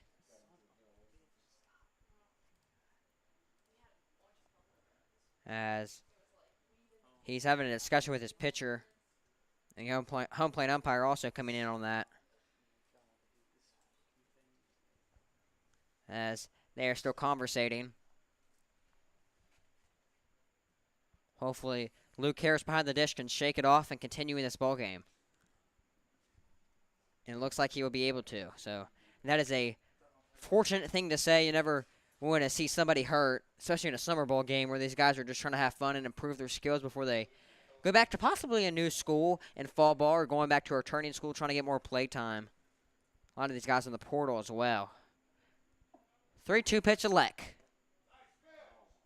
And that'll be ball 4 right there. So the Copperheads have some late life. A 2-out rally might be emerging. It'll be all up to Jordan Spearman to keep that 2-out rally going. And talking about the transfer portal, that's completely changed the outlook of summer baseball because prior to 2020, before the transfer portal really came prominent in college baseball and college sports as a whole, summer baseball was a time for guys to get better, try to get more reps for their college team, and maybe find for the shortstop role at their college or the second baseman role. But here in summer ball, a lot of these guys coming from JUCOs and D2s and trying to transfer to bigger schools, so that one is lined up the middle, bobbles it, falls on the ground, and he will be safe. A good hustle from Jackson Leck over there, showing off the wheels, has Ben Hodge. He got that ground ball, but stumbled, fell on the ground, tried to throw it over to his middle infield counterpart, Nathan Samee, but couldn't get Leck in time. So now the pitcher, Wilson Lohr, steps in with 2 runners on and 2 outs. So, when I was talking about the portal, we have a lot of guys like Kyrus Dawson was out here from Caldwell Community College, a former North Carolina A&T player. You have Grace Abarger, who was on the mound last inning, played at Erskine College a couple years ago, and then now transferring to Winthrop College. So the portal has completely changed the outlook for a lot of these guys in summer baseball. 0-1 in the dirt. So Lohr watches that one go by, and the count will even up at sticks.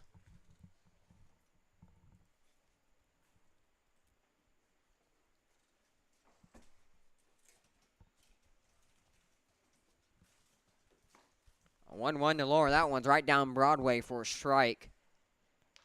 As with the great power Lohr has, he could have definitely turned on that baseball. Infield and outfield shaded normally as we have those runners on, so not much to change. Don't want to risk with those guys advancing to base. 1-2 to Lohr. A great breaking pitch right there, and that gets the Vipers out of a jam. So we'll see if the Vipers can extend their lead, and the Copperheads are on their last life of summer baseball.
And welcome back here to Concord, North Carolina, America's home for racing. And tonight it's a home to summer baseball.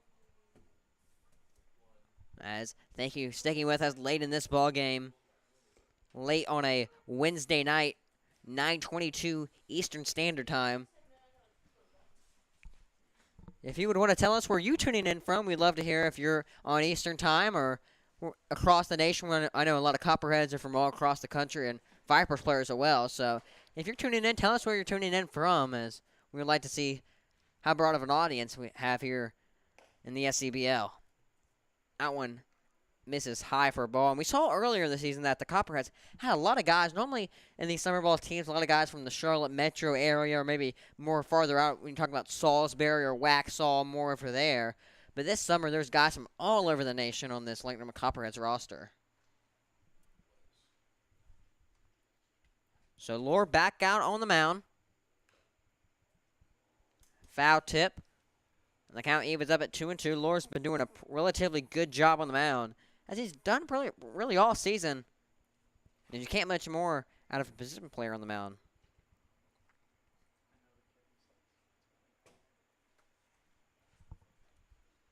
So the umpire hand delivers the ball to Lore.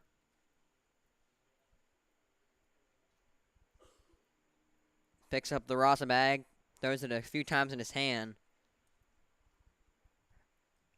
Trying to get some better grip on that baseball before the big 2-2 pitch comes into play.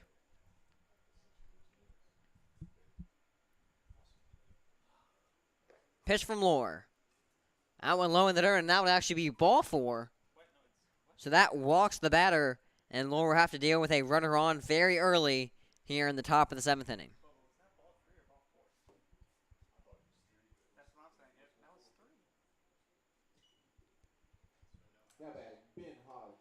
So now Ben Hodge up to bat for Carolina. Hodge swings on that one, throws it over the protective netting and foul.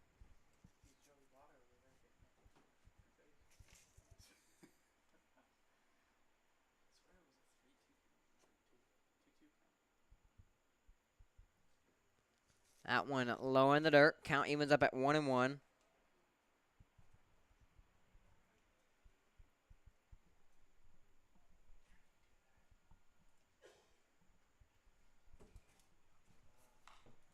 That one fouled off into the screen.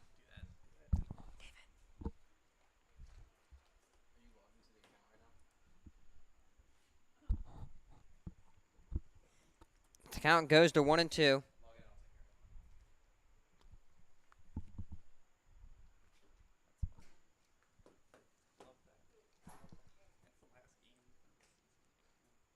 One runner on first. 1-2 from Lore. Foul tip. So the count stays the same at 1-2.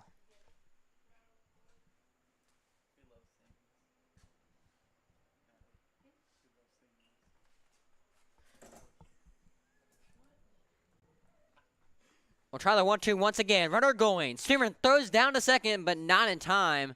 As it gets into the outfield, Zambrano running in. Runner advances to third base. It's the last game of the year, man. Come on. We have like 15 minutes to go. That happens. So Zambrano had to rush in on that baseball, charge at it, but not before the runner advances to third base.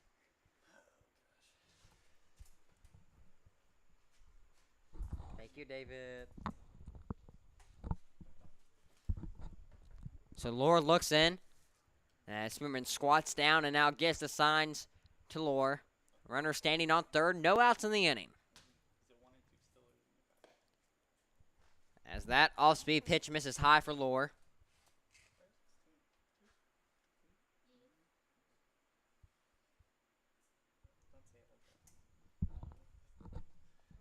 Two from Lore. That will be a strike, and apparently that's not strike three. So it's still only strike two from Lore. So some confusion here up in the press box and from the umpires' rulings. And now the count will run full at 3-2.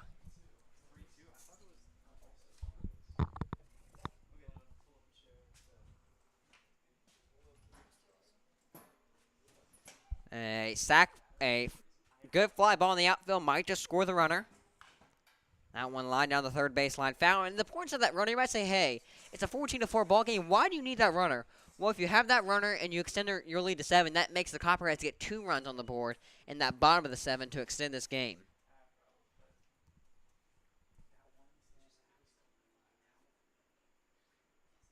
Lore delivers. That one low. And we've seen some different deliveries from Lore tonight. We've seen the sidearm, maybe a faster delivery, then a slower delivery out of the stretch as well. And the windup. That one in the dirt. Spearman blocks it up behind the plate, saves the run. So we saw right there, Lore kind of go more over the top, and the pitch before kind of coming from a sidearm angle, trying to fool the batters any way he can.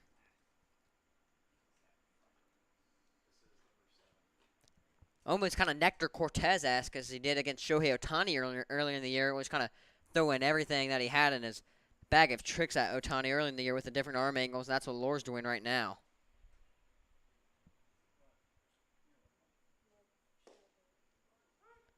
Lore gets back on track right there with a strike.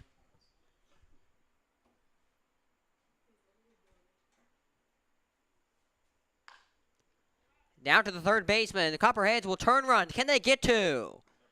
No, they cannot, but what a great attempt from Andy Schultz right there. Not a natural second baseman, but looked very natural right there.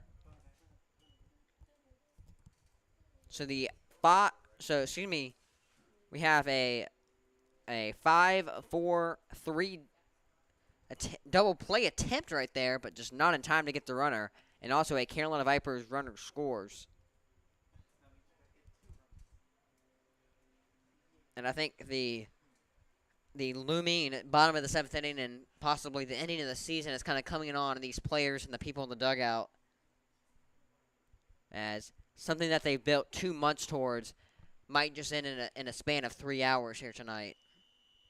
And that's the thing with playoff baseballs. We see that even with the major leagues, or really in any sport, is, especially in the major leagues, these guys go from early in spring training in February, and then you get into November, or excuse me, not November, you get into like September and then October, and you build your whole summer to get to this one point. Maybe, one call or one pitch can end your season. And just here tonight, it wasn't the Copperheads' night so far.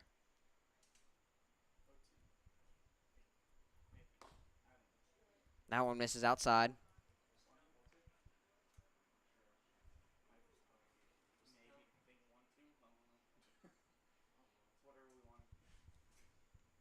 Lore looks in. That one ripped down the right field line. Will that ball stay fair? Yes, it will. One runner rounding second, one runner running around third. So the runners will stay put. Good job by Spearman right there, blocking it up. Make sure it doesn't go to the backstop. As Lore having some control issues right here, and the batter is seeing it very well out of his hand. And now we might just have a pitching change here in the top of the 7th for Lake Norman. So everybody converging on the pitcher's mound.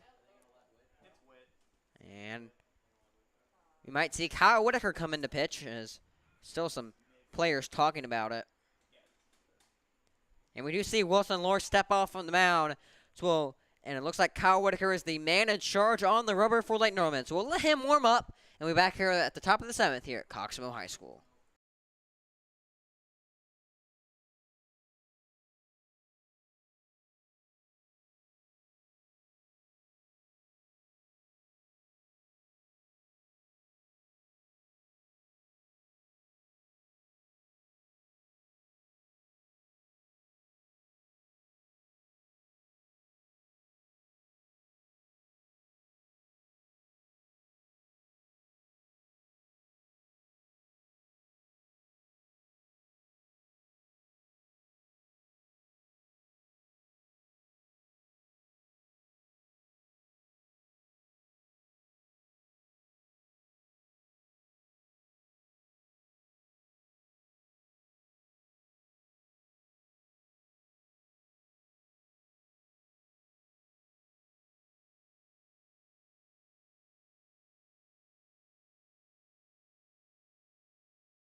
And welcome back here as Andy Scholl wasting no time to get on the rubber.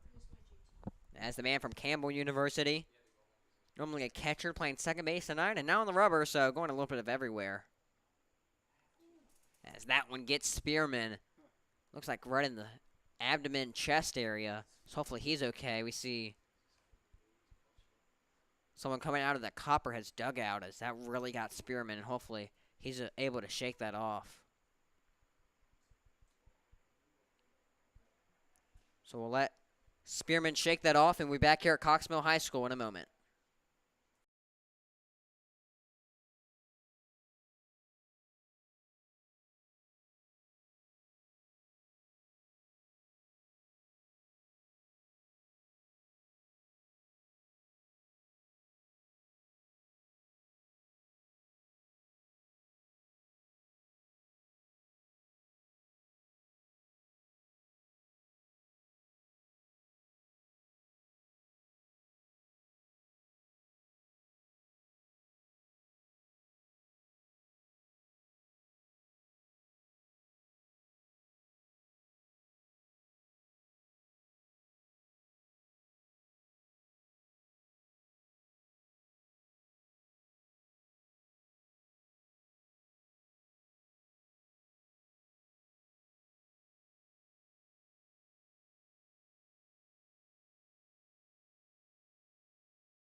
And we're back here. Luckily, Jordan Spearman is able to shake that off. It's a scary play anytime you see a catcher behind the plate. Those foul balls that hit off the bat and right into the catcher's chest area or even the face mask or anywhere, to be honest.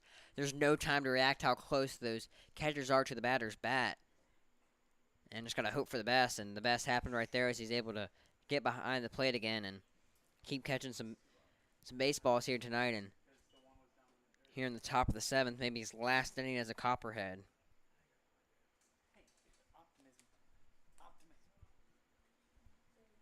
2-0 from Schultz. That one skies over the batter's head. It's going to be a race to the plate. And no throw from Spearman. That was about 6 runs ago, the nail in the coffin. So the runner scores, and the other runner advances over to third base. So this inning in the last 2 innings for the Copperheads going from bad to worse.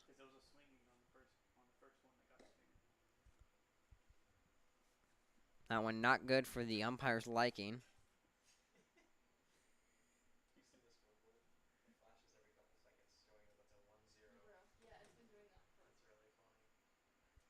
That one left it in the center field. Back. See ya, baseball. Oh, no, he gets out the wall. What a great play from Zambrano. Wow, that was ripped off the bat, but I just lost that one in the dark abyss for out 3.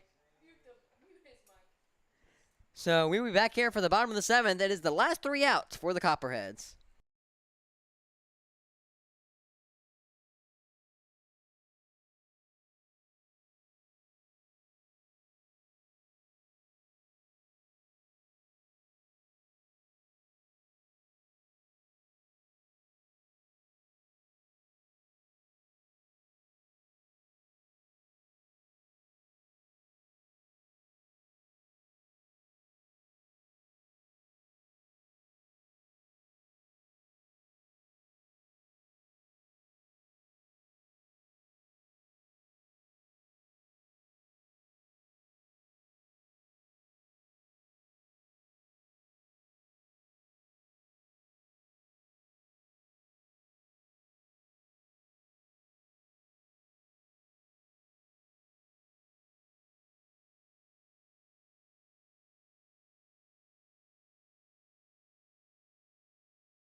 And welcome back here for the bottom of the 7th inning as the Copperheads are on their final 3 outs of their summer. So the situation we're going here is the Copperheads score 3. We still have a baseball game. We're going to go into the 8th inning like any other baseball game, but the run rule still stays into effect going into that 8th inning, of course. As Whitaker fouls it off into the screen. But if they don't get those necessary 3 runs, that is ball game. And the Vipers move on in the SCBL playoffs. So after Whitaker fouls that one off, we have a 1-1 count. And that one is lifted into right field down the line. And foul ball. So a good rip right there from Whitaker. Just can't keep it in play.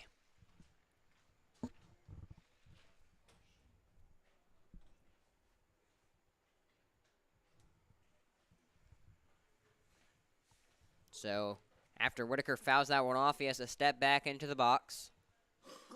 Due up this inning for Late Norman is Kyle Whitaker, Ick Serino, and Andy Schultz.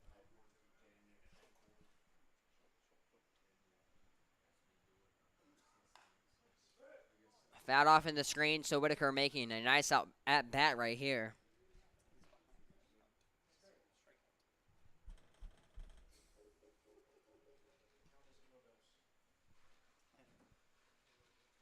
We'll see what Whitaker can do here, trying to battle back. Swing and a miss from Whitaker. As now the Late Norman Copperheads are down on their final 2 outs of the summer. So now Ick Serino is up. Andy Schultz on deck. Now batting number 4, Ick Serino. And if you guys want to keep up with the rest of the SCBL playoffs and who becomes the eventual champion here in the Southern Collegiate Baseball League, make sure to follow the SCBL Baseball on Instagram and Twitter. The tag is SCBL Baseball. No gaps, no period, no underscore. So make sure to follow them both on Twitter and Instagram. If you want to keep up with the rest of the SCBL, make sure to do so. And if you want to keep up with the Copperheads, it's going to be LC and the rest of Copperheads on Twitter, and then LKN.Copperheads on Instagram. As Ixarena lines that one over to first base. Can he beat it out? No, he cannot.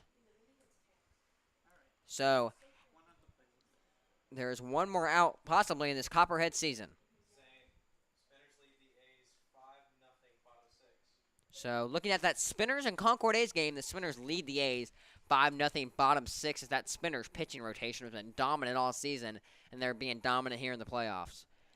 If you want to keep up with the other teams in the SCBL, we have the Morrisville Spinners. They're on TikTok, they're on Instagram, they're on Twitter. We have the Carolina Vipers, they're on Twitter. The Kingsmen, they're on Twitter and Instagram as well. So you can always keep up with all the SCBL teams anywhere you want, and make sure to do so, as it's going to be exciting playoffs coming up. Andy Schultz watches that one go by for ball 2.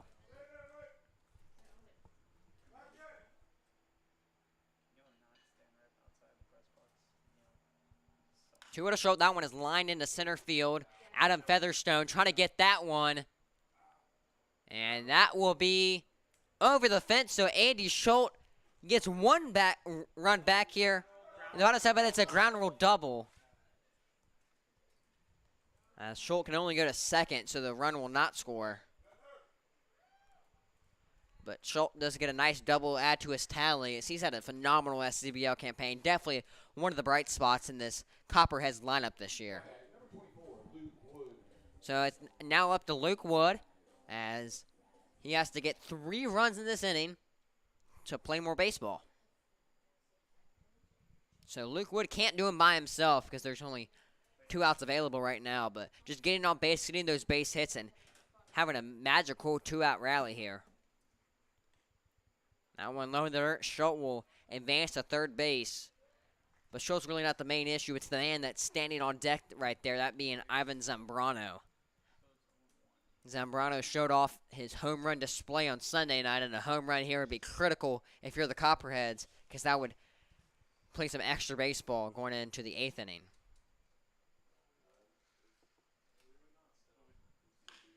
That one lined into the gap. Will that baseball fall? Yes, it will, and it will land at the wall, so Luke Wood will have a stand-up double, and Andy Schultz scores. So the Copperheads live to see another day.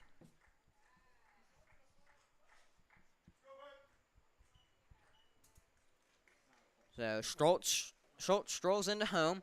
Luke Wood with a stand-up double, and Ivan Zambrano, he is he's not the tying run, he's not the go-ahead run, but he is the run to keep playing baseball. And that's really all that matters if the Copperheads. If you can extend this lead and maybe chip away maybe 3-4 more, you never know what can happen in this ball game. Baseball is a very magical sport at times, and you never know what can happen if you get the right hitters at the right times. That one low for a ball.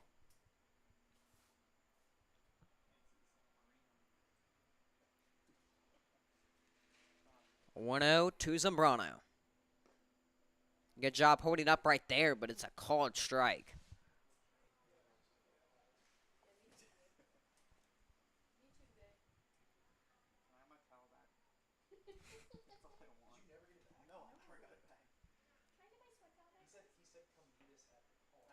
One. Called for a strike, so the late number Copperheads are possibly down on their final strike of the summer. Reese, what's your last name? Ralston. Natalie, what's your last name? Landfear? Yeah. I try to be framed on the outside part of the plate, just not quite. What's AJ's last name? Schlemmer? What's yours? Ralston.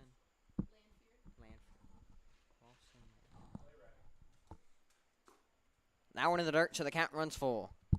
Ralston, Landfill. Wait, what's AJ's again? Schlemmer. I gotta write these down.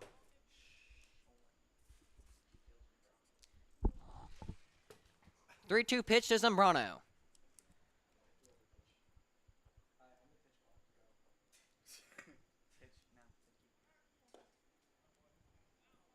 And that one almost overthrows the third baseman. That's a good job right there. Luke Wood scrambling back to the bag. So Ralston.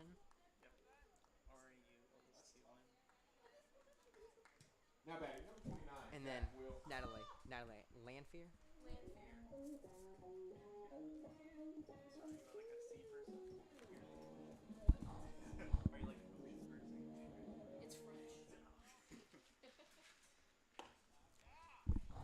So now up to the plate for Lake Norman is Luke Wood.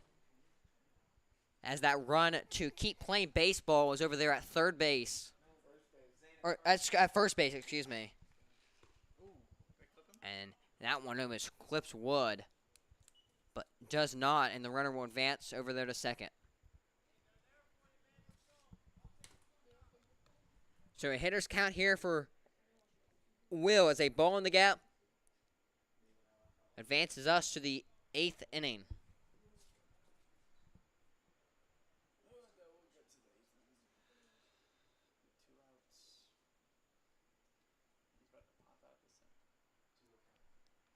Two 2-0 to Will. That one skied into right field. And that will be the Lake Norman Copperheads season as the Carolina Vipers move on to the next round of the SCBL tournament.